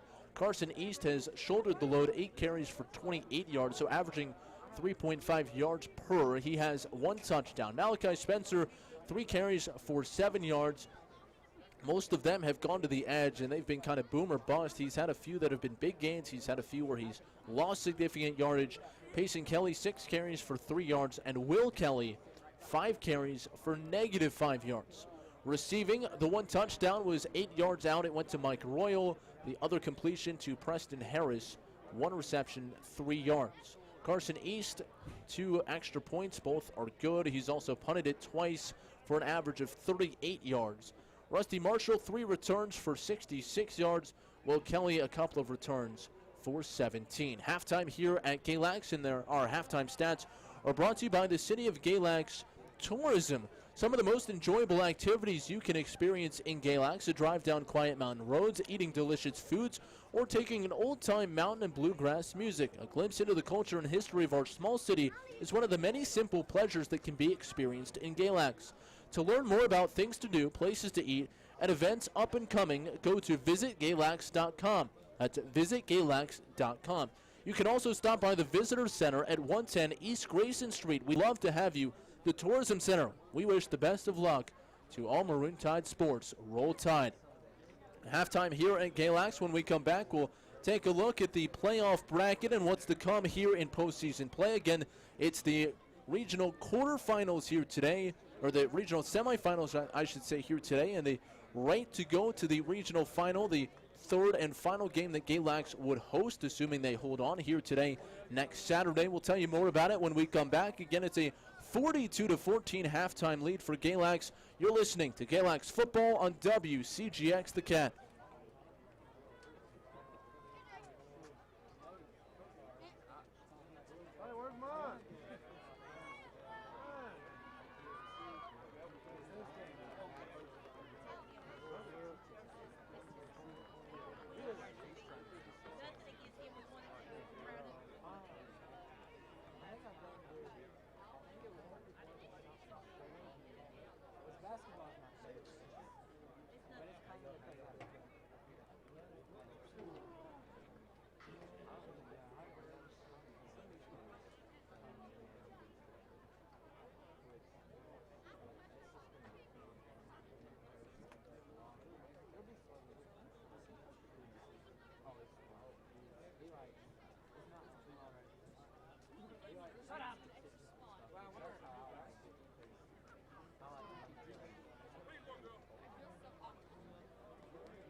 Matt Present back with you from Galax. Teams back on the field, getting stretched out and getting set for the second half of play.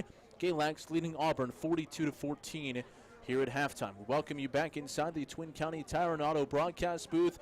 At Twin County Tire and Automotive, we have all major brands of tires for all makes and models and a top-notch service department serving all of your automotive needs.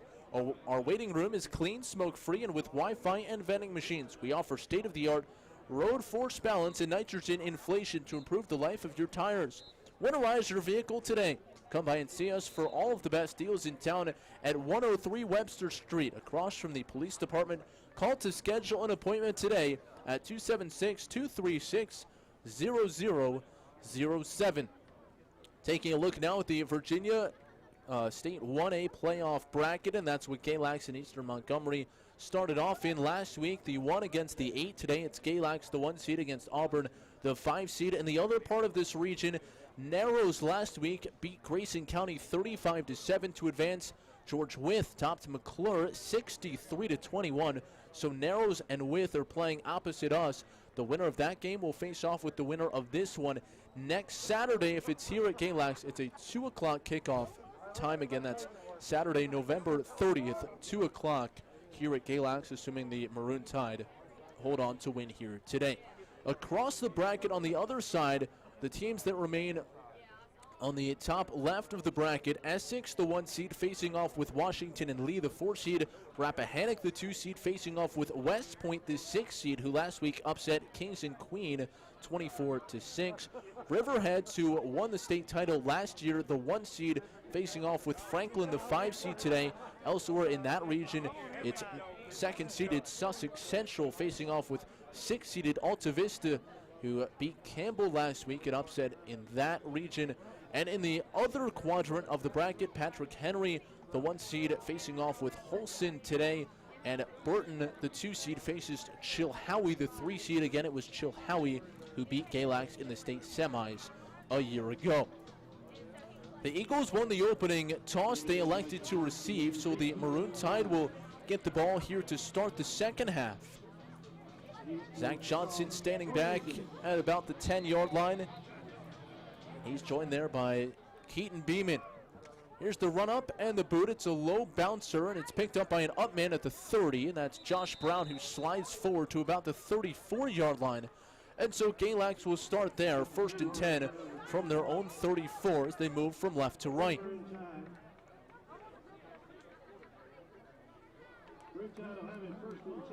Denver Brown injured in that opening half, and it looks like he's back on the sideline, but dressed in street clothes, so again, he will not return. Galax up big without him, but would love to get him back as the postseason continues. Pickett in shotgun, takes the snap, fires it out to the left flat. He's got Barnes across the 40, and it hit hard up about the 45-yard line, and a couple of flags come in. So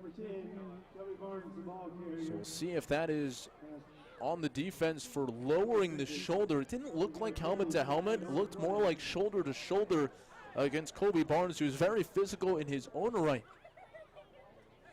And it's instead a holding call against Galax. So that will back them up. That's the 8th penalty of the ball game for the Maroon Tide. It was a downfield block after Barnes had it, so I believe that would go against Colton Keatley, the wide receiver on the play. And because it was downfield, it will only back them up a couple of yards from the line of scrimmage, so it will be 1st down and 12. They'll repeat the play, 1st and 12 from their own 33-yard line. 2 wide far side, 1 to the near. Pickett on play action, looking deep down the far side of the field, going for Barnes, and the pass is out in front and incomplete. Barnes well covered on the play by Rusty Marshall. And now it will be 2nd down and 12 following the incompletion.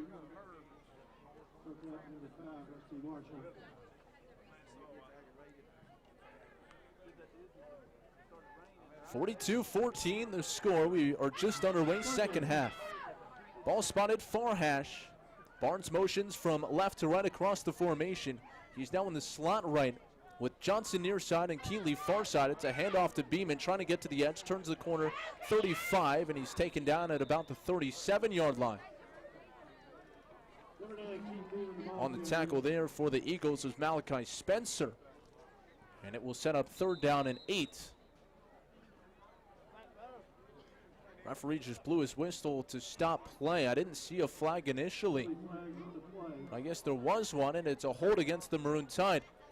So 2 penalties early into the second half, 9 total in the game.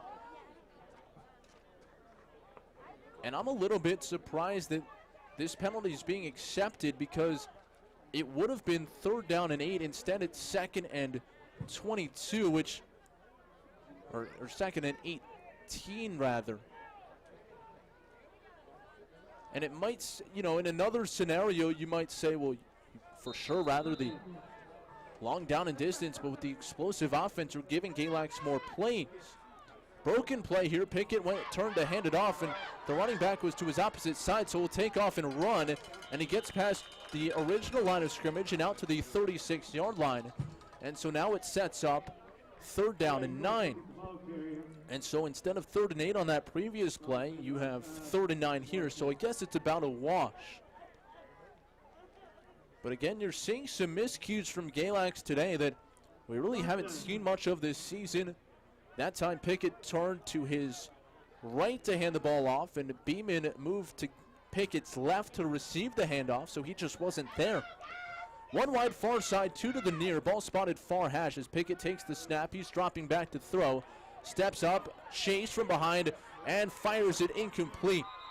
He was in the grasp of the defense, and I believe Auburn asking for an intentional grounding call, and there wasn't really a receiver in the area. Barnes may have been close, but it did make it past the line of scrimmage, and it was close in terms of whether or not Pickett escaped the tackle box. So Galax having to punt the ball away on their final possession of the first half, and now their first possession here in the second half.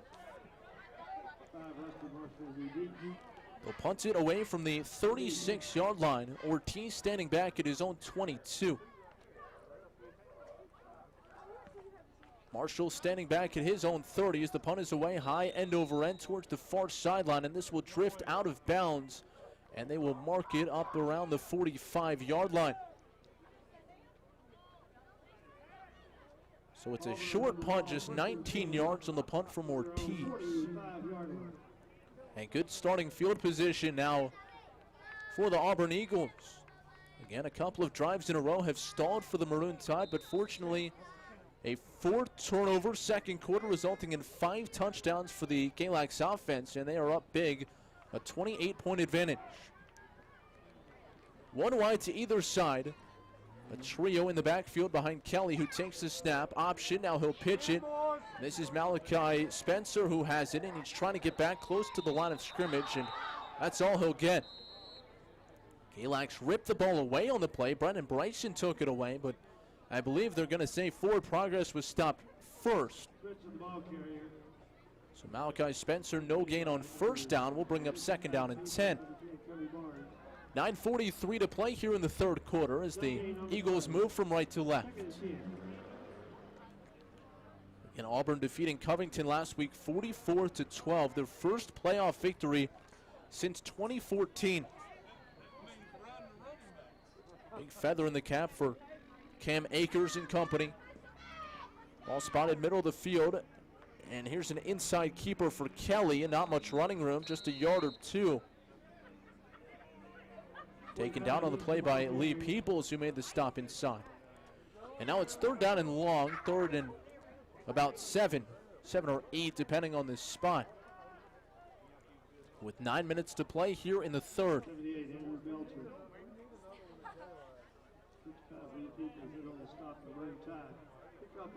So we'll see what Kelly has in mind here. Again, just 2 for 5 throwing the football in that first half. An 8-yard pass that went for a touchdown to Royal, and a 3-yard pass in addition. Kelly takes the snap, dropping back to throw, looking near side, heaves it deep down the near side of the field, and the ball well overthrown. Preston Harris, the intended receiver, and Santana Sawyers in coverage, was closer to it than Harris was, as Sawyers tried to hustle back and make his second interception of the season, but even he couldn't get to where that ball landed. And that will bring up 4th down and 8. So it looks like the Eagles are going to punt this one away, even though they are awfully close to midfield. Pretty good field position, but third and long. And so East in punt formation. They'll punt it away from the 47. East, a side spiral, and it's caught on a fair catch by Johnson at the 25-yard line. So no return on a punt that travels 28 yards. And so Galax gets the football back as the teams have exchanged punts here to begin second half action. Again, the winner of this one, and assuming it's Galax, they will host here next Saturday at 2 o'clock. Pickett takes, gives it off to Beeman up the middle, breaks out of a tackle at the 30, and turns on the jets, gets it across the 35 and out to the 36-yard line. So an 11-yard pickup there on first down for Beeman, who's been excellent in filling in for Denver Brown. But Beeman also went out for a series in that opening half. That's when we saw Nolan Lawrence and Colby Barnes each get a carry. First and 10, ball spotted near hash. Galax moving left to right. Pickett takes the snap in shotgun, gives it up the middle. Beeman hurdles over a tackler, gets out to the 40, still on his feet, out to the 45, stretching forward. Needed the 46, and he may have gotten there. He reached the football forward as if he knew exactly where he had to get to. And it will depend only on the spot. It looks like he might be short by about 3 inches. Ball spotted just shy of that 46-yard line. Referees on either line peering down the line. And so it will be just shy of the marker. Second down in inches. Ball at the 45-yard line. Shotgun set. Pickett to throw, fires it out far side, and it's incomplete. Trying to find Barnes on the quick out, and he threw it too far towards the sideline. And now it's third down in inches coming up. Wonder here if Pickett will just plow forward on a quarterback keeper to ensure they pick up the first down. It's been an effective play for him. Although, quite frankly, where they just spotted the ball after that incompletion gives them the first down. Did not re-spot it correctly. Here's the read option keeper for Pickett, and he spun down for a loss in the backfield. He did keep it, but not on the sneak. Instead, it's an option keeper, and Royal making a great stop behind the line of scrimmage. A loss of 7 yards on the play, all the way back to the 39-yard line. Pickett kept it, probably should have handed it there to Beeman, and Galax will have to punt the ball away. So credit this Auburn defense. They make the stand at the end of the first half, and now 2 punts forced here in the second half as Ortiz boots it away. And Marshall will call for a fair catch. He makes it at his own 30-yard line. So that's a 31-yard punt. And the Eagles will take over at the 30. 6:37 to play here in the third quarter. Galax 42 and Auburn 14. Again, the winner of this one will play the regional final next Saturday. It will be the winner of Narrows, the 2 seed, and George Wythe, the 3 seed. Wythe coming off that big 63-21 victory over McClure last week. Narrows defeated Grayson County 35-7. I asked Coach Dixon if he knew much about Narrows, given that they were not on the schedule this year. He said he was focused on just the opponent in front of them as Marshall gets the pitch on the option, and he's tackled well behind the line of scrimmage. Beeman again in there to make the stop at the 24-yard line. So it's a loss of 6 on first down. But Narrows undefeated on the year, 11-0. They're 5-0 in Pioneer Conference action.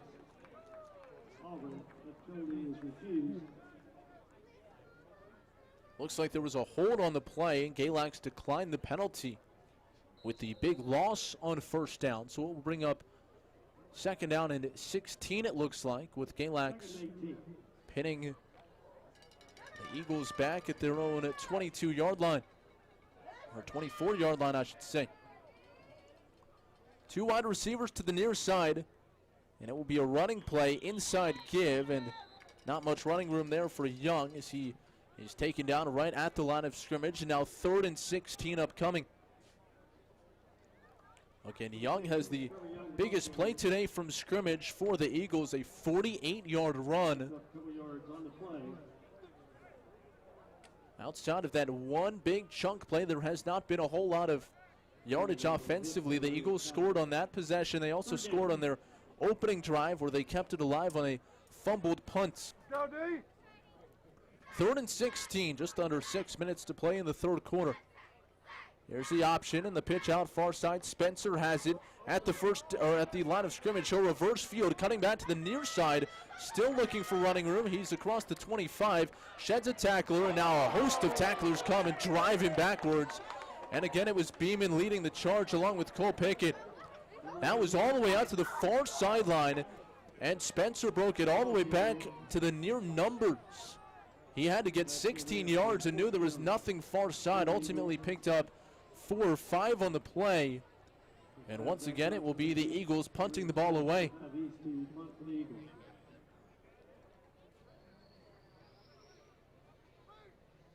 Great effort by Spencer, but just not a whole lot. And great pursuit by the Galax defense as they had to run all the way from the far side back to the near. A big booming punt is away, high and over the head of Johnson. That will bounce inside the 30 and roll all the way down to the 26-yard line.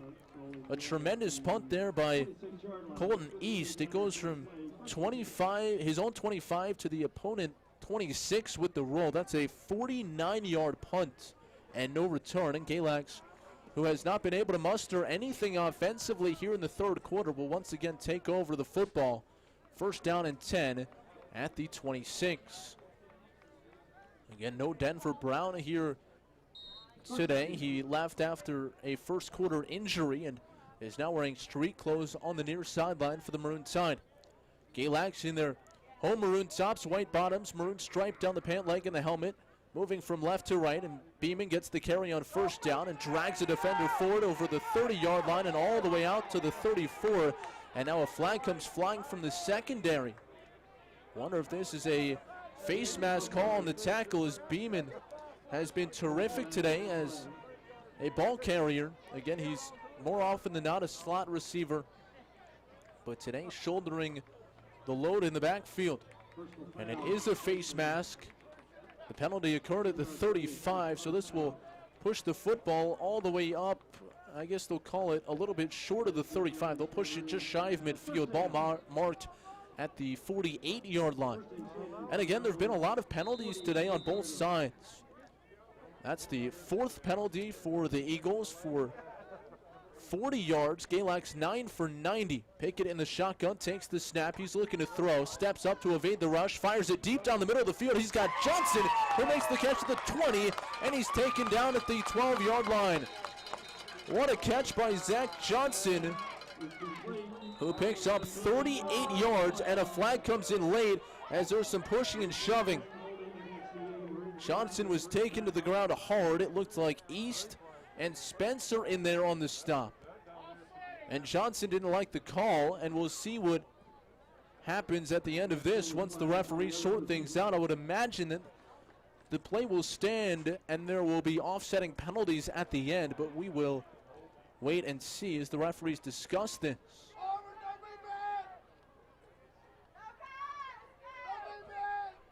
About a 40-yard catch and run, but maybe not, as Galax is walking backwards.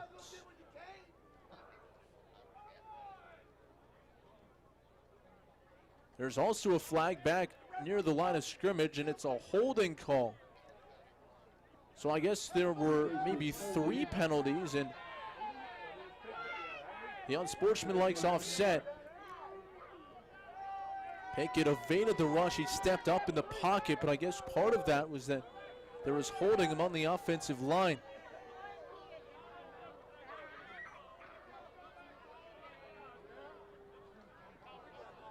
Oh my God.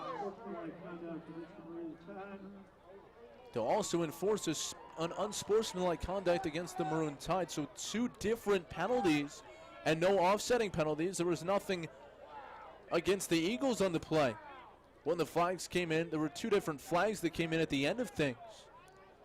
So Galax now with 11 penalties in the game. So instead of being all the way down to the plus 12, they're backed all the way up at their own 14.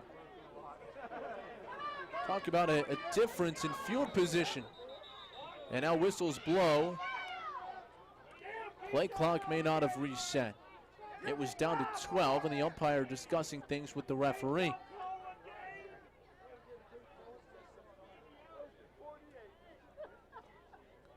A 74-yard difference on that play. Sir? Here's the snap. Pickett and pistol takes it. He gives it to Beeman up the middle. Not a whole lot of running room, and Beeman met and dragged down near the line of scrimmage. Young in there to make the hit. they'll mark him forward to the 15, a gain of 1. So 2nd down and 48 after all the penalties. Galax has to get it to the opponent 42-yard line. They've already punted a couple of times here in the half. Ortiz has been rather busy compared to what he's used to punting the football. Galax still ahead by 28. Play clock at 5 as Pickett takes the snap. Flushed out of the pocket, fires it back near side. Screen set up for Johnson. He makes the catch at the 20, 30, 40. He's off to the races. 50, 40, streaking down the near side. 30, 20, 10, 5, touchdown. An 86-yard screen pass to Zach Johnson. And Galax with 2nd and 43 goes all the way. Johnson's 19th touchdown grab of the season. That one was sensational. Pickett just backpedaling, buying time, and allowing that play to develop. And Johnson, with his speed, once he got past the initial wave of defense, there was no one that was going to catch him. Ortiz on for the point after, and his kick is up, and his kick is good. So after Galax moved from the opponent's 12-yard line back to their own 14 because of penalty, it's an 86-yard throw and catch. Pickett to Johnson on the wide receiver screen to put Galax ahead 49-14 with 3 minutes to play. Wow.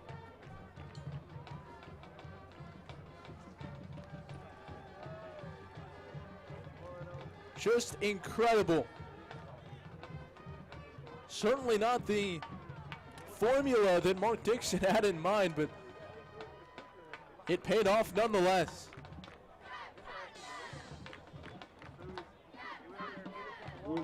That is one of the more incredible sequences that you will see at any level.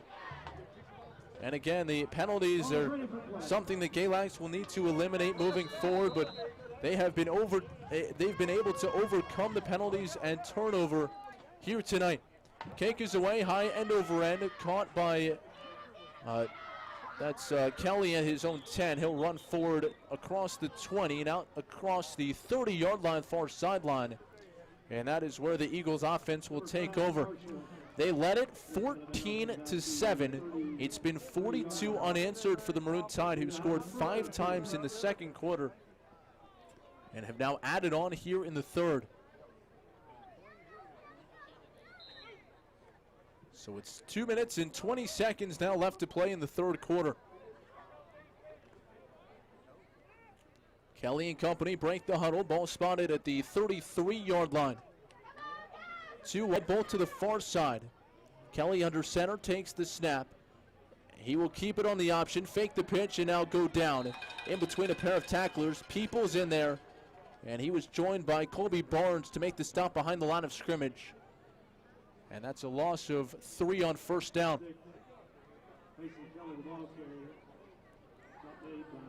Clock winding inside of 2 minutes to play here in the third quarter. And since the first stanza, it's been all Maroon Tide.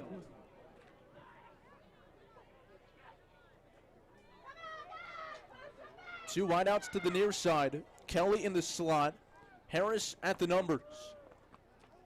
And the handoff is up the middle, and no running room of which to speak for East. He's tackled immediately. Brenda Rojas leading the charge up front.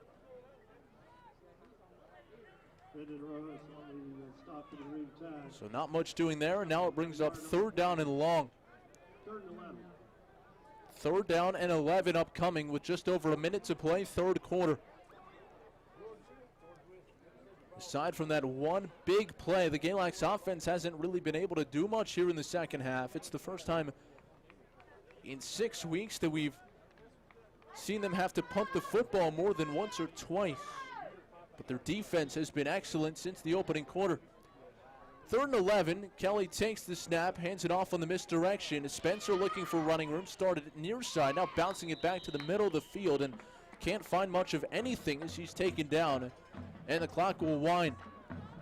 They don't have to snap the ball again here in this quarter if they don't want to. Play clock at 30, game clock at 23. Punt formation out on the field. We'll see if they kick it or just let the time expire. And it looks like they will do the latter as the Eagles are making their way off the field, and the Maroon Tide will do the same. So that will bring us to the end of the third quarter. And the one big play was an 86-yard screen pass from Pickett to Johnson, his second touchdown catch of the day, as the Maroon Tide were able to overcome some penalties, and they lead it big, 49-14. Fourth quarter upcoming. You're listening to Galax Football on WCGX The Cat.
Matt Present back with you from Galax High School. In the first play of the fourth quarter is a punt from Carson East, and it was a boomer over the head of Johnson. It went from his own 31 to the Galax 15-yard line. That's a 54-yard boot, and that's where Galax will have it with 11:15 and the clock winding.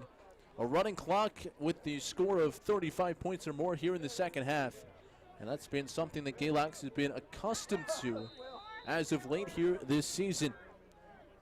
Galax looking to hit the 10-win plateau on the year as Pickett is back in there, and it gives it to Beeman up the middle. Plenty of running room, breaks a tackle, and now bounces it out far side 30, 35, 40, and up near midfield before he's thrown out of bounds by Spencer at the 49-yard line, and a late flag comes in the secondary.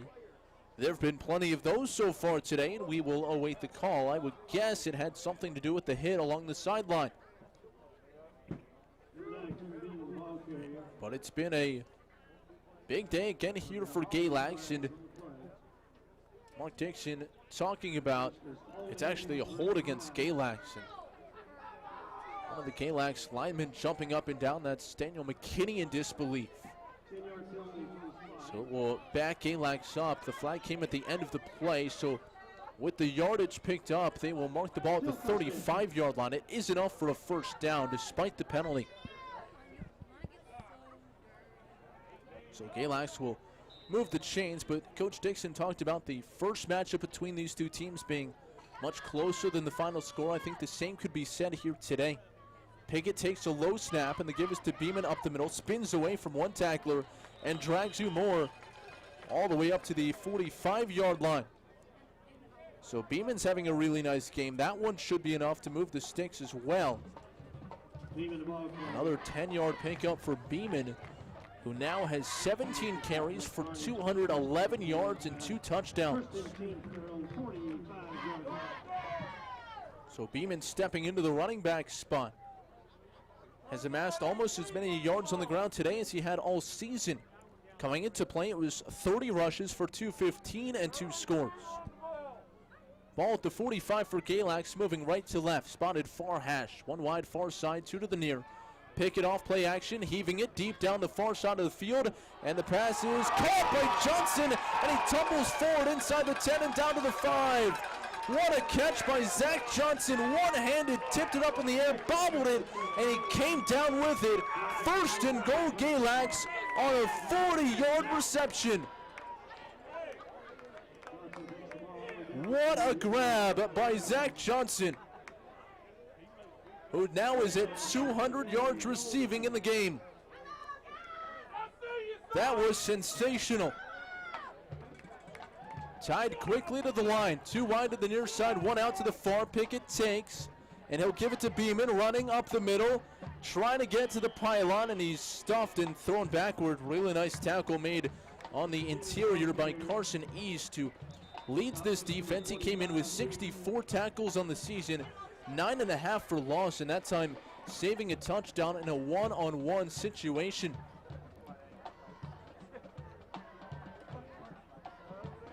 There might be a penalty flag down. The referees are discussing something along the far sideline.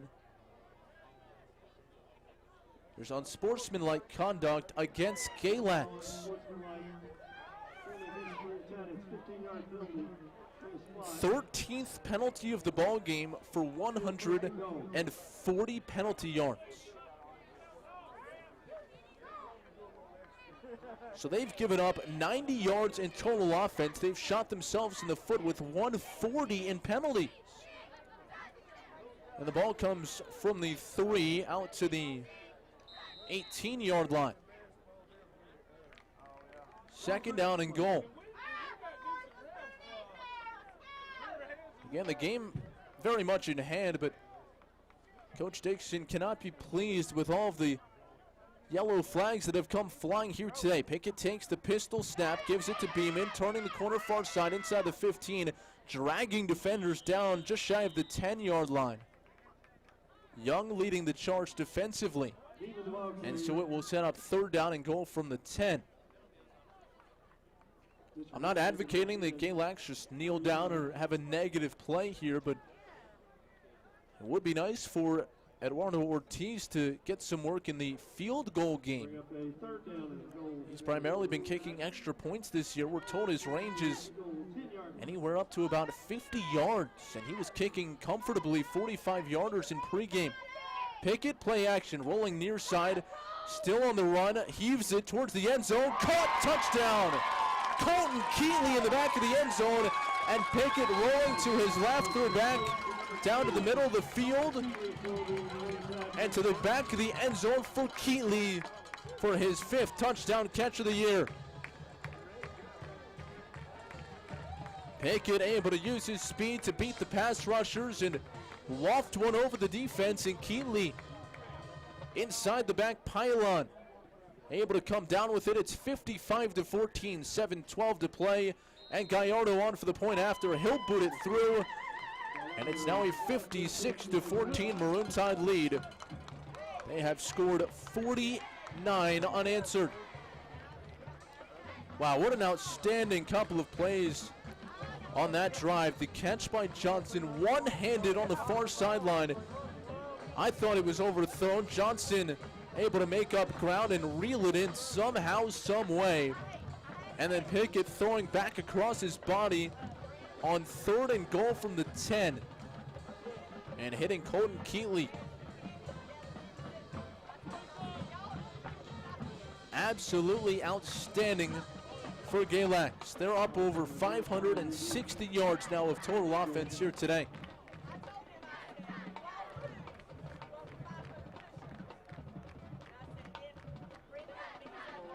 .7:12 to play, 4th quarter. Maroon Tide closing in on another berth in the regional final as Ortiz puts the kickoff in the air. It's hauled in by Marshall at the 10, 15-20, and he steps out of bounds across the 25 and at the 28-yard line. Pickett in there on special teams, limping a little bit, but he'll stay in.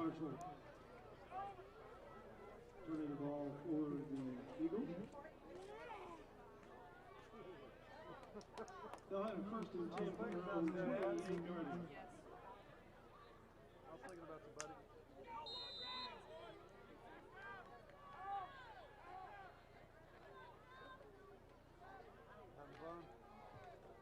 So the Eagles come out with 6:20 to play, down 56-14, moving left to right. Kelly under center, one wide out to either side, and the give is inside. This is East, and he has some running room, but it closes quickly. And he gets it out near the 1st down marker. He falls forward just shy of the 40-yard line, spotted at the 39. So it's an 11-yard pickup on 1st down for East.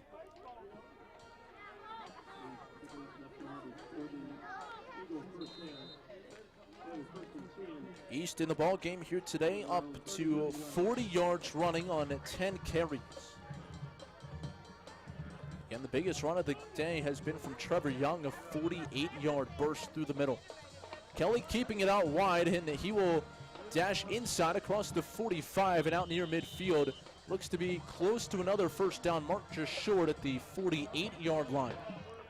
Kelly that time faked the pitch and kept it along the far hash mark and got it out on top of the Maroon Tide logo. Galax with a player limping off on the play. It's number 77. He's not listed on the roster.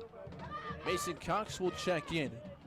And the give is up the middle again, and that will be enough for the first down.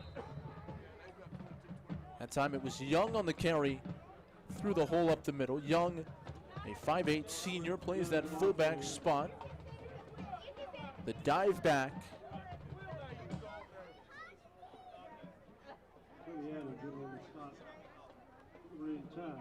4:40 to play, fourth quarter, 56-14.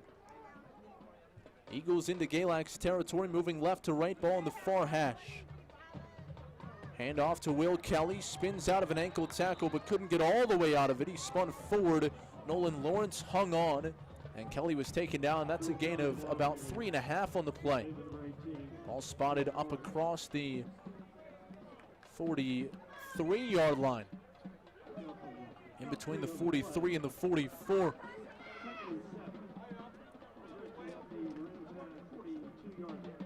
Eagles at this point just playing for pride, but moving the ball well on this series.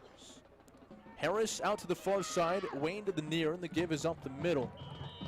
And another few yards on the carry, this close to the first down, as it was East on the call. And he will move the sticks, getting it down to the 36-yard line. So with some subs along the defense, Mark Dixon going to his bench here on this series and trying to not only rest his starters but give everyone some playing time here towards the tail end of the game. And the Eagles taking advantage of it. They started at their own 25. They are now at the 35 of the Maroon Tide. Give up the middle again, more running room for East as he's inside the 30 and down to the 25-yard line. So East continues to grind away, and a bigger body back, 5'11", 175. He seems like one of those guys that might get stronger and stronger as the game goes on. Hey, don't be rushing off there, little man. Don't you be rushing off. First and 10, ball at the 24, and the give is inside now, and that is John Keith getting the call for the first time today, and he's got some running room inside left tackle, and he takes it inside the 20 and down to about the 16. The only concern leaving this game will be injuries. Denver Brown lost early in the first quarter, and street clothes on the sideline now, and his helmet was taken away, so presumably like a head or neck injury, obviously not serious enough that he was carted off or anything like that, but did not return. And now Lee People is being looked at along the Galax bench. He was flexing his right elbow. Keaton Beeman also came off the field briefly in that first quarter, but re-entered to run for a touchdown on the first play of the second as Young gets the call again, straight up the middle and dragged backwards. Nice play up front by Galax. Ronnie Horton leading the charge, the sophomore linebacker in there on the stop. Just over 2 minutes to play, fourth quarter, 56-14 Maroon Tide. It'll be third down and 1 from the 16-yard line. One wide to either side. East among the 3 in the backfield. Here's the snap, and they give us to East up the middle, and he's looking for running room, and he will pick up the first down. By the way, Elijah St. Clair has come in under center at quarterback, or at least did so for that play. St. Clair, a 5'8 sophomore who primarily has been a ball carrier this season. 18 carries, 60 yards, 1 touchdown, has not attempted a pass. In fact, no one other than Payson Kelly has this season, but St. Clair was taking snaps in pregame. He will take the snap here. And he will give it on the inside, and that is Keith, who's trying to get to the edge left and spun backwards and dropped. No gain on the play, with the clock moving to 1 minute to go in regulation. A big second quarter for the Maroon Tide, as they were able to score 5 times in the second quarter. It's 56-14 with the clock winding at 45 seconds. St. Clair comes to the line, one wide out to either side. He takes the snap, looking to pass. The lefty heaves it towards the end zone over the middle, and it is intercepted. Intercepted by Galax. Kneel this one out. First pass of the season for St. Clair, and the lefty quarterback lobbing it for the end zone, turns it over. Pickett takes the snap, drops to a knee, tosses the ball to the umpire, and that will do it. 5 turnovers in the ball game, 5 touchdowns in the second half. And Galax, who trailed it 7-0 and 14-7, storms past Auburn, and they win it 56-14. Galax will advance to play the winner of Narrows and the George Wythe in the regional final next week, Saturday at 2 o'clock. We'll tell you more about that and give you the final numbers, wrap this thing up when we come back. Again, it's 56-14, Galax over Auburn in the regional semis here in the Virginia 1A state playoff. Back to recap after this. You're listening to Galax football on WCGX The Cat.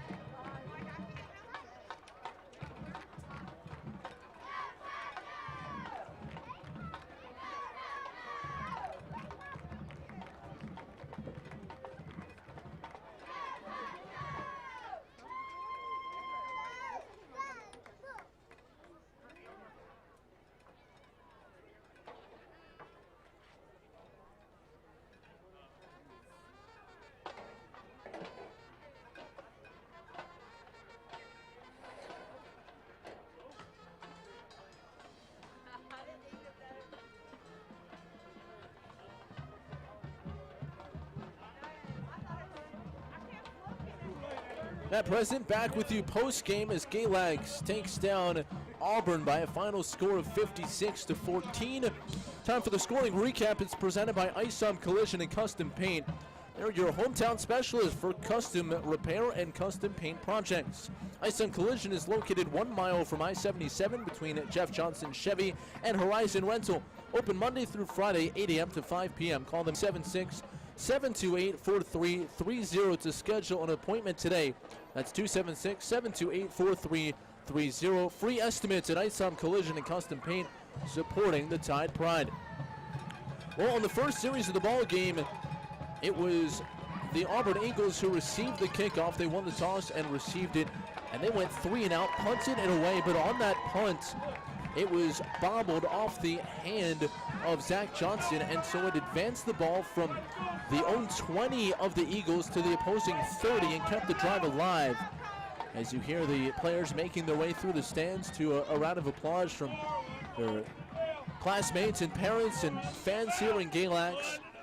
But that fumble was costly early, as Payson Kelly would ultimately cap that drive with a 8-yard touchdown pass on play action to Mike Royal, the offensive lineman who is lined up as an eligible receiver on the play, made the catch. And so Auburn took a 7-0 lead. Galax then on the first offensive series of the ball game got minimal yards on first and second down. It set up 3rd and long, and again a critical point in the ball game, because if they hand the ball back already trailing 7-0, who knows what kind of game the Eagles could put together, especially the way they hold on to the ball and work the clock. But Galax able to convert a big 3rd down 40-yard pass play to Zach Johnson, who had an outstanding game today. And Johnson was able to not only pick up the first down, but move things into opponent territory. Denver Brown then carried the ball for 25 yards. And so they would march forward and ultimately get in a goal-to-go situation. Brown would cap off the drive with a 3-yard touchdown run, and that would tie the game at 7. But that would not be all of the offense in the quarter. There was more from the Eagles, who got the ball back. And while they are mostly a slow, methodical offense, not really a big boom type offense, but they got one big play in this ball game on the ground, and that was a 48-yard run from Trevor Young, the biggest play of the game for the Eagles, and he was able to get them in a goal-to-go situation, and ultimately it was Carson East who finished the ball game with 13 carries for 62 yards and a score. East getting a 2-yard touchdown run to put the Eagles ahead 14-7 with 1:23 to play in that opening quarter. So Galax would get the ball back, and they ended the first quarter with the ball at the 31-yard line, and on the very first play of the second quarter, Keaton Beeman got the carry and bursted through the middle, and it was a gigantic hole. No one there to stop him. A 31-yard touchdown run tied the game at 14 and really shifted the momentum back for the Galax offense. It was the first of 5 touchdowns in the quarter, and they were the beneficiary of a handful of turnovers, including interceptions in the quarter from Santana Sawyers and also Zach Johnson. Cole Pickett, a 3-yard quarterback keeper, made it 21-14 Galax. He would then complete a pass 39 yards through the air to Zach Johnson, who hauled in a touchdown to put Galax up 2 scores. And the offense wasn't quite done yet. Cole Pickett to